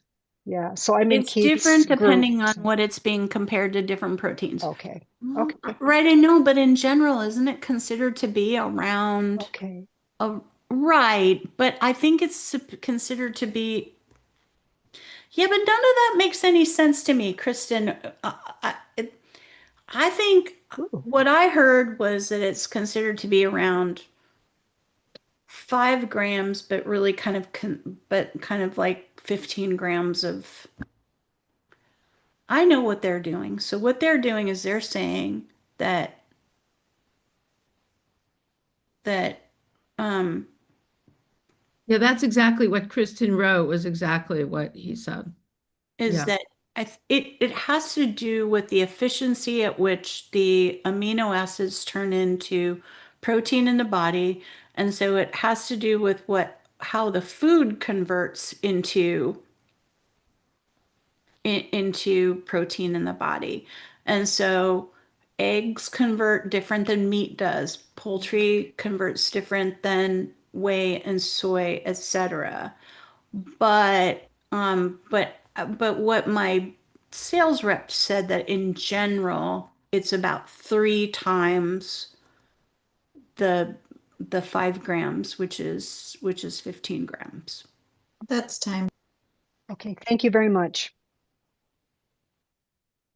Yeah, see, we used to talk about perfect amino for hours. Okay, Linda. Unmute. Yeah, right, Kristen. I think I'm so that's what I thankful said too. to both you and Margie I've followed you for years, and it's just awesome to hear people who are really evidence-based and, researching it from that perspective. So thank you. I'm in your class coming up this next, so that's great. I have a question about exercising with weights for somebody who has a negative 3.6 index in their spine and negative 3.0 in their hips. Is there anything they have to worry about in terms of like, is that okay to do with weights, or is there's no narrow class in the vicinity, but. So Want that's me a to Margie answer that? question. Yeah. So that question, you should really work with a physical therapist. It doesn't have to be an neuro practitioner. You can go on BoneFit Can, 2 ways to do it. Go on BoneFit, and you can see practitioners in your area. If you go just like Google BoneFit, or I think I made one tinyurl.com/PT BoneFit. But you can go on and find that, or just go to choosept.com and put in either geriatrics or put in women's health. But I wouldn't do it myself because it's really important to see your posture, to see how you're stabilizing. Like there's so many factors that go into it. Just because of the bone density would not preclude you from doing weights and doing stabilization and, so yes, I would just work Okay. with someone. In a class, like an osteo fitness class with 30 people, is that okay? No, I would not do that. I would go one-on-one Okay. and to see, because, if your bone density is that, let them see what's going on because you want to make sure your posture is good. You don't want to put any extra force in areas that you don't want it. So I would at least go a few sessions, just to get the evaluation and they can tell you, how you're moving, that it's safe and it's not putting too much force in areas that we don't want it to be. And then the second quick question for Kim is, I have followed the recommendation for the Claire MK4 and then followed the change in the recommendation for MK4 plus MK7. So the Thorn capsules are what's recommended now, just twice a day? Yes, exactly. So it's Thorn vitamin K, has 1 milligram of K1 and 5 milligrams of MK4 and 90 micrograms of MK7. So because of the half-life of MK4 is just I can't remember, 3 hours. It needs to be taken twice a day. And so because of that, I'm recommending that twice a day. Okay, great. Thanks so much. See you You're soon. welcome. See you soon. Susan Leibowitz. Well, hello. Hello. I'm so glad to be here. So glad You that see you're me? here. Good to I see can't you. believe, I think it's going to be 2 years since I took the course and then became your patient. So Yes. I'm hoping to get into the alumni thing. I think I might have missed. No, you didn't miss it. Okay. Okay. Well, We start, so the first content drops on March 7th and the first Q&A is on March 12th. So we're going to register all the way up until March 12th. Oh, perfect. Okay. That Just sounds find great. your email that says the alumni.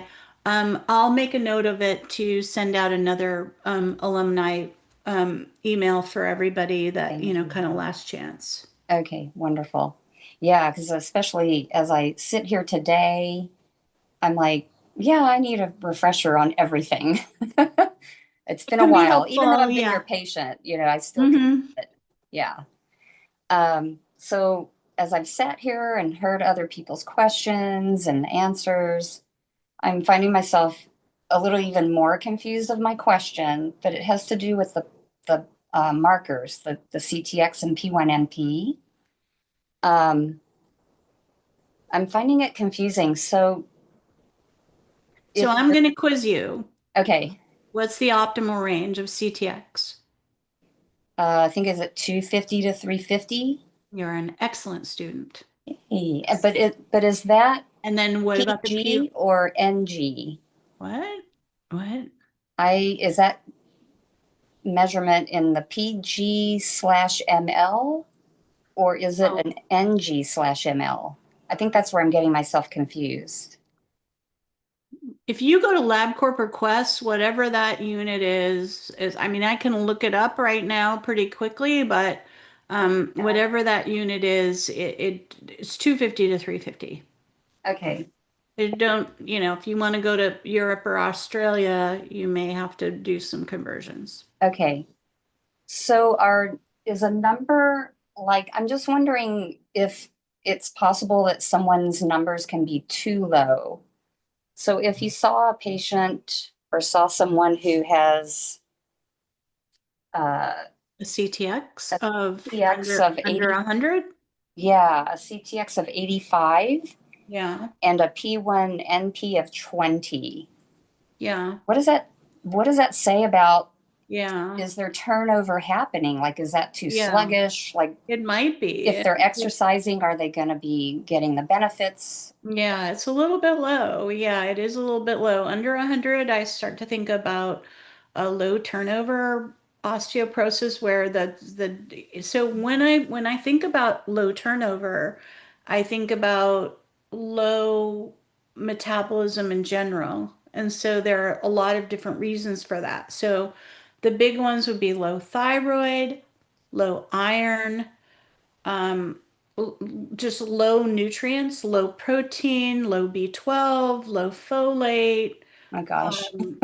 all kinds of nutrients that are in that metabolic pathway, mostly thyroid and iron. Thyroid and iron will really do that. Okay. And then a sluggish liver and insulin resistance and blood sugar problems. And so those are low metabolic states. And so all those need to be evaluated. Okay. And Sorry, that's time. Oh, shoot. Okay.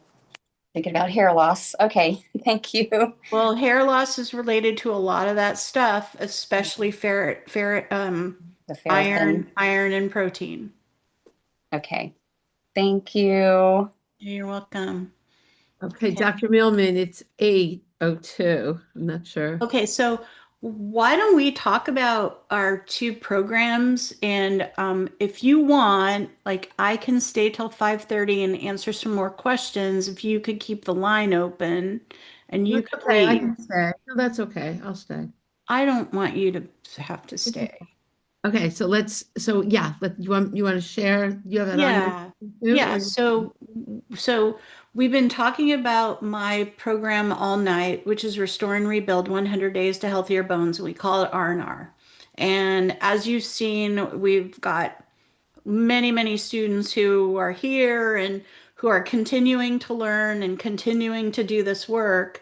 And when you think about it, this is kind of a long process. And when you think about our bones are affected by our all of our metabolism and all of these processes in the body.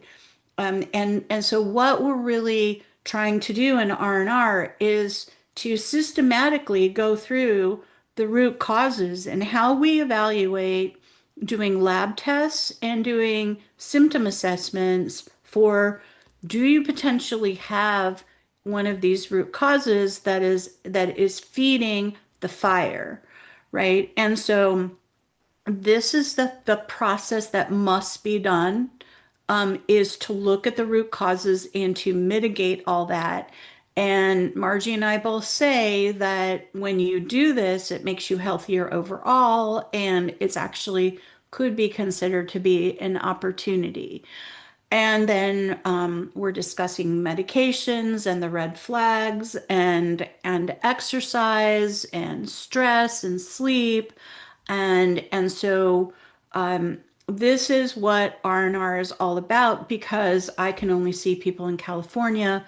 There aren't a lot of medical doctors who have this kind of expertise, and usually it's not in all of osteoporosis. Maybe they may have a expertise in HRT or something like that, but they don't look at all of this. So this is my way of providing a framework for anybody to be able to follow.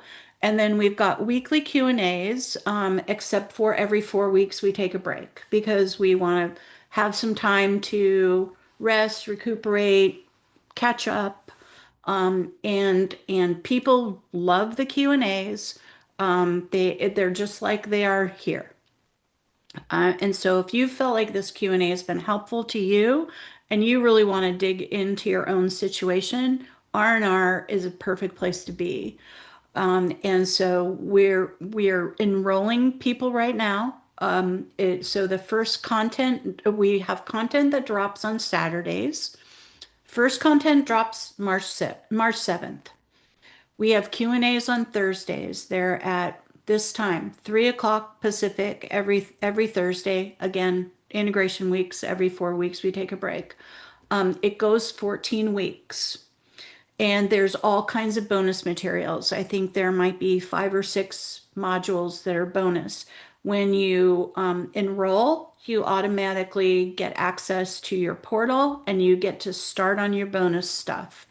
And then we walk through the other 14 modules. No, there are 10 modules. The other 10 modules are dripped once a week, except for on integration weeks.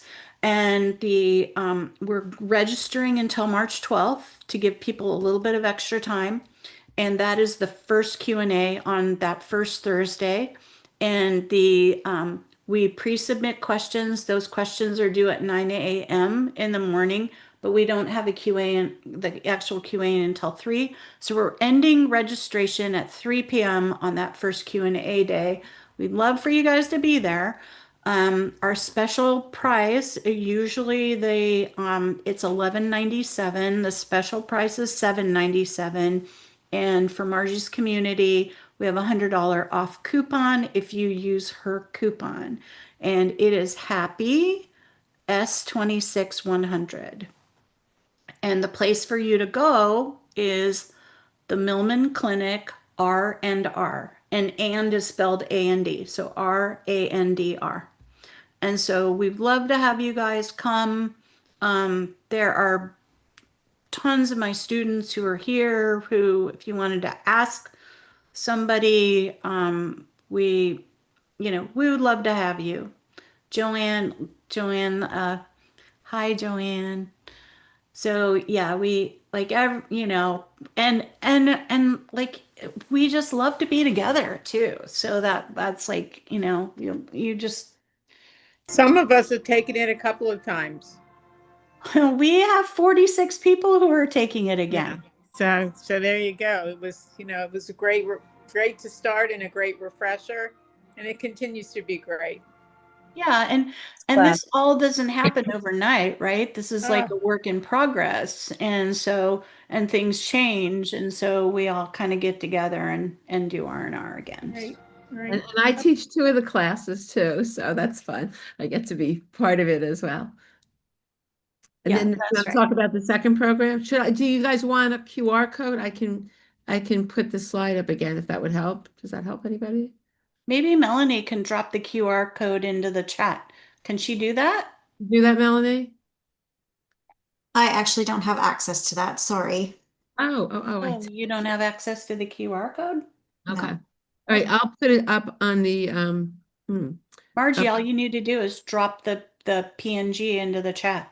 Oh, okay. I'll do that. Okay, well, we keep talking. Do you want to talk about our other program? The other program, this was my idea was R&R. I didn't call it that, but I said you have to do a program, and you exceeded yourself and how good that is. But anyway, then Dr. Millman. And then what I said was, Margie, what's happening is that we get all these calls in clinic and I have to send people away because I can only see people in California. And, yes, I send people all day long to Dr. McCormick, but, maybe he's pretty busy too. So then we thought that it would be a great idea is to start to train practitioners. So that's what we're doing.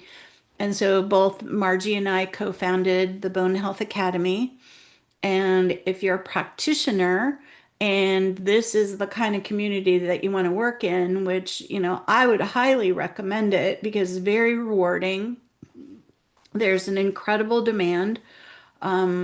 People are really grateful and, the community is lovely.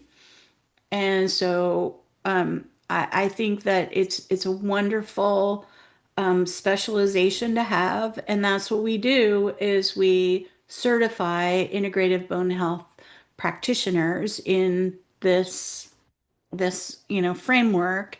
And so if you want to learn more about that, it's over at thebonehealthacademy.com. And we are starting May 11th is our first date. We have a cohort. We can only take 30 people at a time. We already have 6 people who have applied and have been accepted. So we have 24 more slots. And so if you're interested, you go to thebonehealthacademy.com and you can learn more and then you can apply. Yeah. And you have to have some Background. We can't teach you all the way from the ground up. So you have to have some background in functional medicine. Yes, I can't seem to get it off the slide. So Okay. Oh, okay. All right. So, yeah. So Lori. Um, okay, so I guess you can hear me. I've had a hard time with my screen going off and on and doing some strange things. So, I guess I've got some good news to share. But I have a question at the end of it. Okay. So I just had my DEXA yesterday, and over a period of 26 months, I went from minus 4.4 down to minus 3.5 for my lumbar T score. So that was a 17% Holy increase. Now, moly. I did have 4 months of Avinity in there, so it wasn't all. Oh. But here's the thing: the first, from the time I started bio HRT with the patch, I gained 8.67% with in that very last month prior to that DEXA. I had just had started Avinity. So I understand that Avinity doesn't calcify, in the DEXA, so that it wouldn't have showed up. But so I'm pretty stoked because I originally did the scores not quite right. So I recorrected, did the math properly. That's really good. And my hip, I Yeah. actually gained in my femoral neck, 7.6%. Yeah. Which Wow. I was pretty Wow. excited about. However, I'm still at minus 3.5 in my lumbar, Yeah. minus 3 in my femoral neck. Yeah. So I met with my endo and trying to decide what to do next. She says, you really do still need to be on some type of a med to try to get better, your bones better. I did have a fracture. Yeah. Years ago, kneecap fracture, weird wipeout. So my Avinity journey was challenging. Yeah. 4 months, which is, well, I only got 4 months. Significant amount of pain, fatigue, stupefying fatigue, and muscle weakness, muscle, hand cramping, and just very easy fatigability, sleeping for an hour to 2 hours to get through a day. I know that Avinity is lots and lots of accolades and whatnot. Is there situations where I really it may not be good to re-engage with it, or the endocrinologist said, it's been a year, maybe try it again, but we're kind of looking at Forteo. So I'm kind of at a loss. Yeah, Maybe I should just even continue with the bio HRT. So I know that's almost asking a little bit more, but it's a lot of detail. It's a lot of it's okay. So I guess my question let would me be let more me general. just try to give some general knowledge that might be How to helpful deal, to you. just how to deal with maybe Avinity. So one of the things that I know about, when I look at the patients that I've had on Evenity, most of the time they have no side effects whatsoever. And a few times patients have had some side effects on Evenity. Forteo and Timlos are almost universally more side effects. So I'll have patients that are dizzy, who have headaches, who have fatigue, incredible fatigue on Forteo and Timlos, and that hardly ever happens on Evenity. But what can happen on Evenity is that Evenity, and I didn't really realize this until a patient kind of showed it to me. This patient's a good student, and yeah, I know. Most people have no side effects on Evenity. It does chew through your calcium and your vitamin D. So you can go low in your calcium and you can go low in your vitamin D.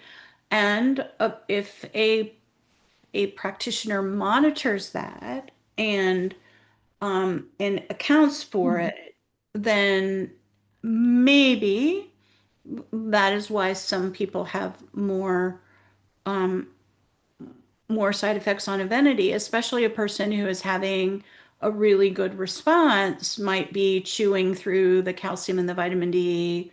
If you think about it, like you're building bone, it needs more calcium, is going to grab it from the blood, right?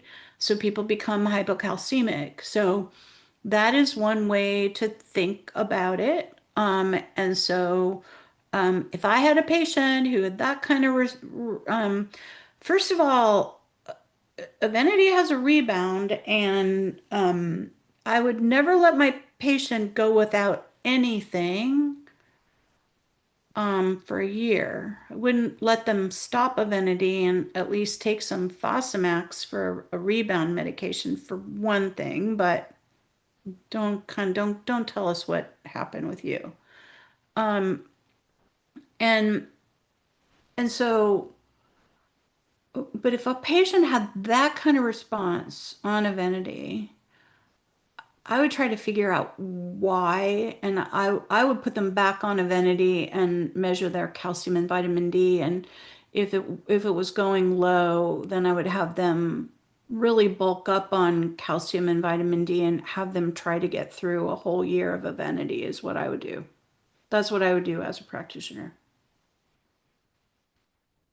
Okay.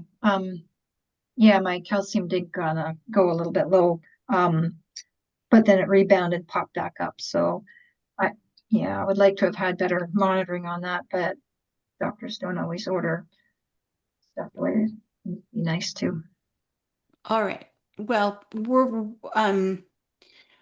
because I kind of got into that realm of okay. Well, being too close to medical advice, we're gonna like go ahead on to Barbara.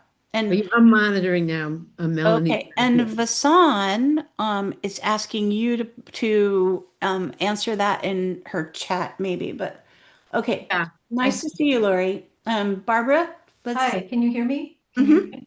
Yeah, I have a quick question about if somebody's on Timlos, started on Timlos, has never had a fracture but has a very severe spine, and has been on HRT but a very low dose since starting early menopause in the early 40s and now is in the she's in her late 60s.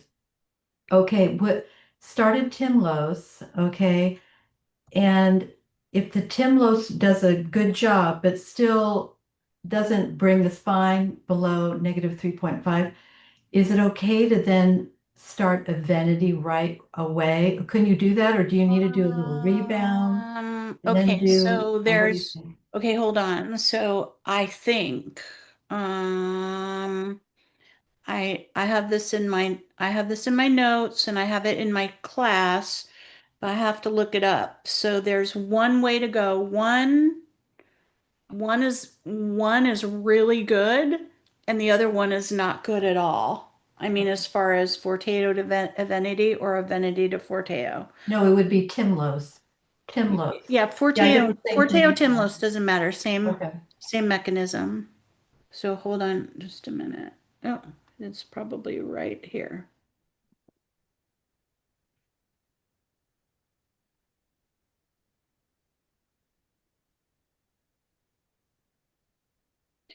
It's Timlos to Evenity could be very good. Awesome. Okay. Also, You know, because we're so late and we got so many people, because you did ask one question, let's just, okay. I'm sorry to like Thank cut you. you I off, but appreciate I'd it. like Thank to you for just doing do that. one question per person now. Got it. Thank you for answering. Thanks. You're welcome. Allison. Thank you so much, Dr. Millman. And this is a corollary question to Barbara's to make sure that I understood something I heard for the first time, a bridge concept. So someone in their 70s did not have the advantage of hormone replacement therapy, did her best in every regard to try to keep the bone strong, but now is in a point of needing the meds under 3.5, both spine and femur. How does this bridge concept work? It's an integration, I understand, of HRT with whatever med No, I'm is not saying appropriate, or how does? no, let me go through this concept like just again with you. Okay, so the first part of it is short term. So that's a very um, good thing for people to understand because the traditional doctors are really telling their patients that they need to be on, the concept is once you start medications, you're on them for life. So there are integrative doctors who, like myself, Margie, Keith McCormick, we believe in short-term medications. We believe that no matter what, you need to do natural all the way through because you need to understand your root causes and you need to figure out why everything happened to begin with. Because otherwise, you have to be on meds for the rest of your life because whatever has happened before is probably likely to still keep happening. So you build your bones up, but you're constantly you're constantly degrading your bones because you haven't worked on the root causes. So it's a bridge, right? The short-term medication is a bridge from natural to natural, right? It doesn't, but bridge probably sounds as though you stop the natural in between the meds, which is not actually the case. It's that you work on root cause like you do like R&R. And you get into that whole flow of things where you're working on root cause, working on root cause.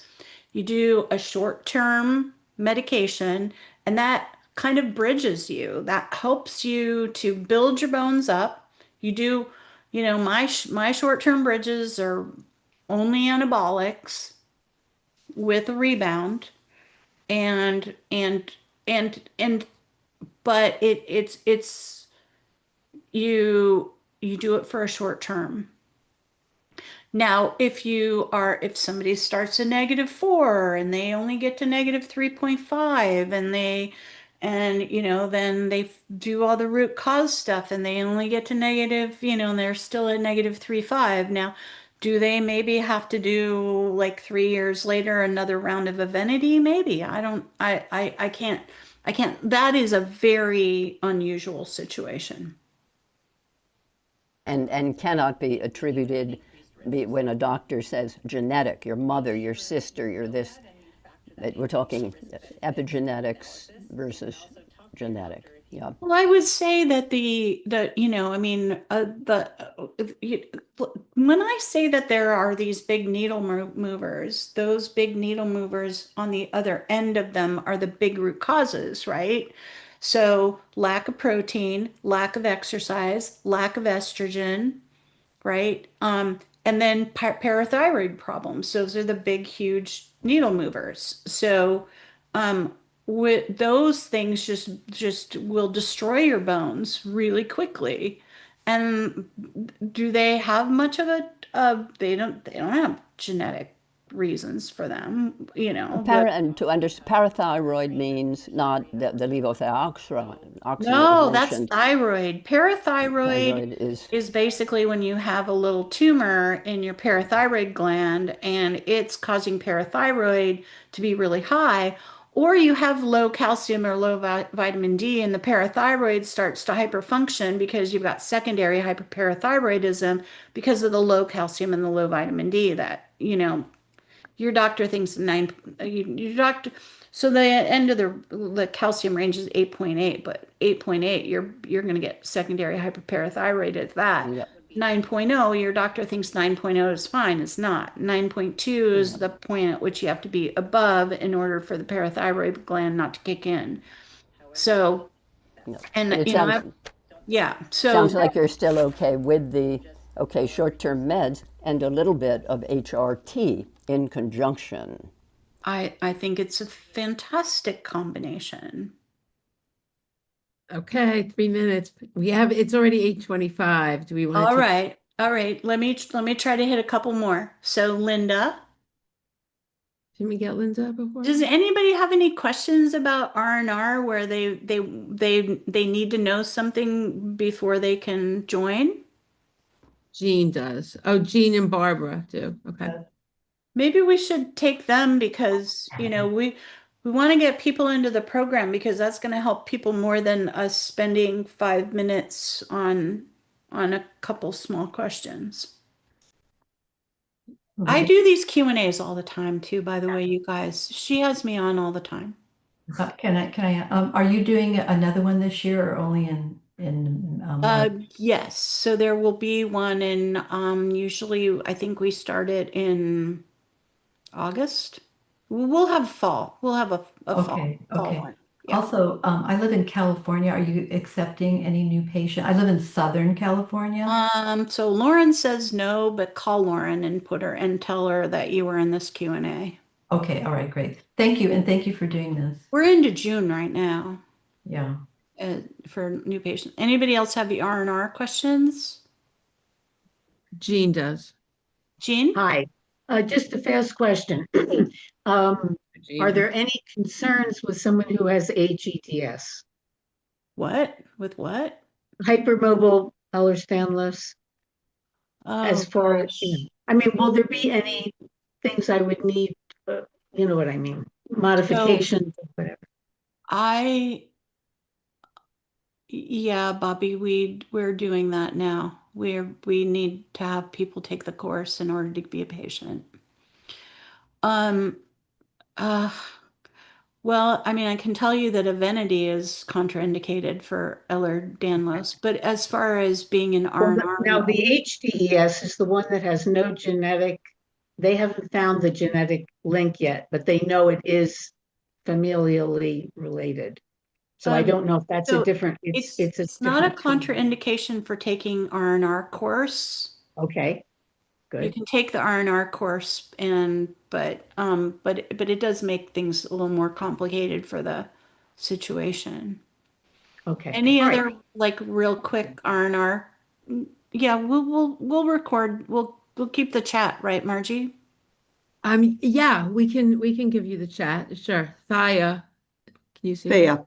Thea. Thea. Hi, we were late. I guess we got our time all mixed up. If we watch the replay, we'll explain what the program is, or like. Let me just, should I put the slide up? Yeah. Yeah. I mean, I can do it really, really quick. You wanna put Okay, the so slide up? we start March 7th.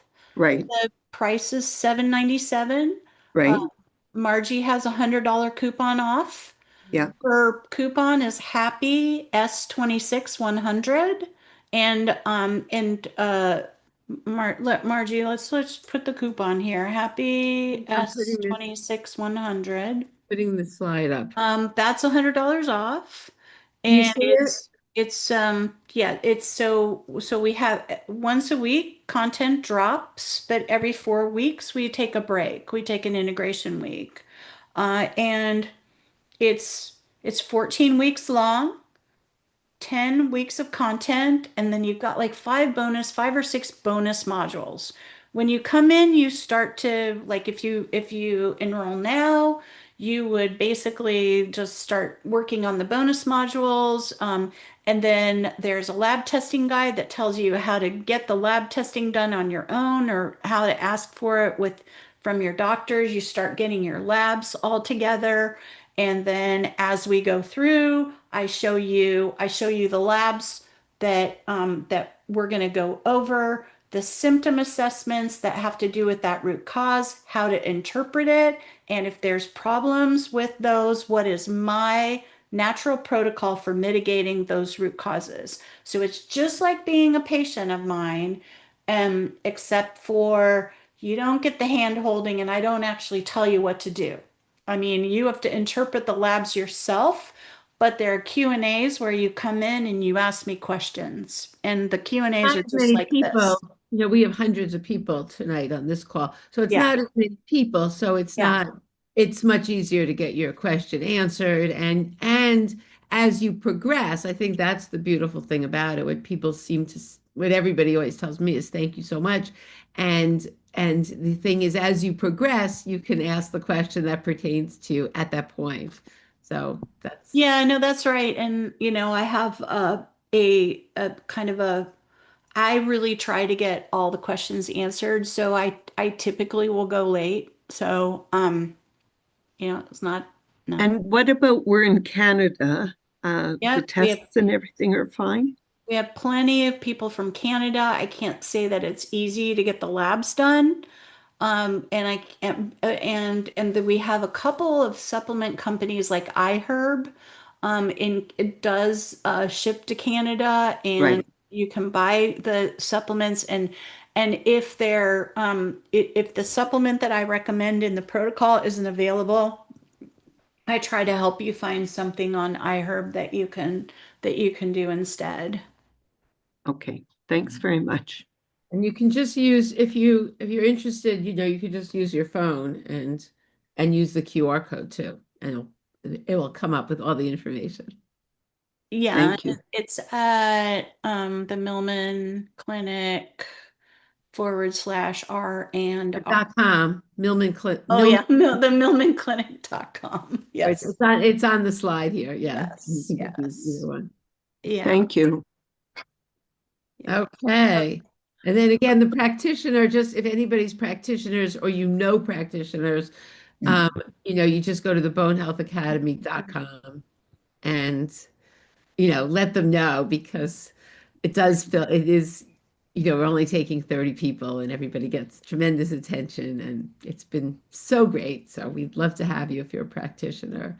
Yeah, and we really haven't we haven't done any pure um, um, talks to practitioners yet. It's only been like some of the podcasts that we've been on, and talking to a mixed group. So then once we start talking to practitioner only, it's gonna start filling up. But even without talking to straight practitioners, we already have 6 people signed up. So we only have 24 slots, and that's without doing really Any outreach to practitioners. any outreach to practitioners at all. So it does fill up. It does fill up. It will fill up, and we have we have an MD, we have a couple nurse practitioners, and so that's another thing is that once these practitioner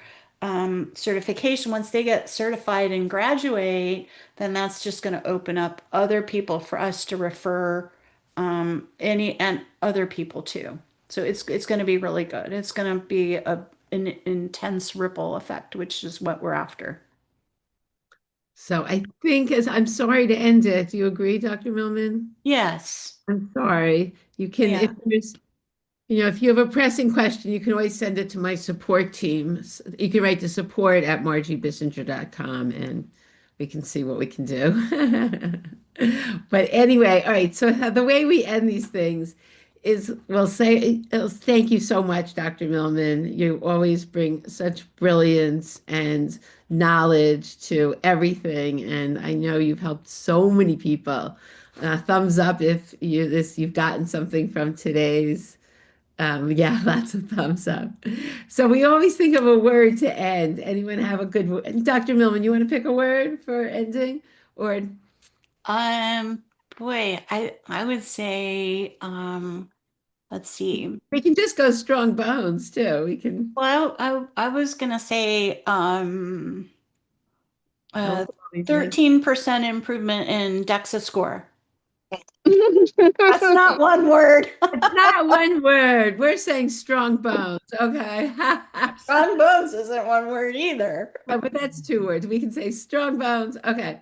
All right. So thank you. How about stronger bones? Stronger bones. Okay, that sounds great. So everyone, you'll get the replay tomorrow. That's the plan. And yeah, and if this is something you liked, join R&R. I think you'll love it. And again, practitioners, we would love to have you, or if you know practitioners, let them know about it, because we can't do it ourselves, Dr. Millman and I. We want this to get out to everybody so that this becomes how people look at osteoporosis. All of you are so impressive because you've sought this out. So I give you so much credit, And you're doing so many great things. It always amazes me. And just from listening to the questions, you guys are on this, which is so good. And I think only good things will happen. So thank you. So on the count of three, we'll just say, thank you, Dr. Millman. Bye. Stronger bones. Ready? Thank you for the stronger bones. Thank you, Dr. Stronger Millman. bones. Thank you, Dr. Bones, Millman. everyone. Bye. Stronger Stronger bones. bones. Thank you, Dr. Stronger Millman. bones. Bye, everybody. Let me save. Good to be here. Everybody. Thank you. Thank you. Hey. Oh, Pam has 8 pages of notes. Yeah. She's a good student. You can save the chat here too. If you go to meeting chat, but I will save it. Thank you, Deborah. Okay, bye. 8 pages of notes. That's so funny. You want to join in? Bye, everybody. Bye, everybody. Bye-bye. Bye. Bye. Everybody on the replay and YouTube. Bye. Bye from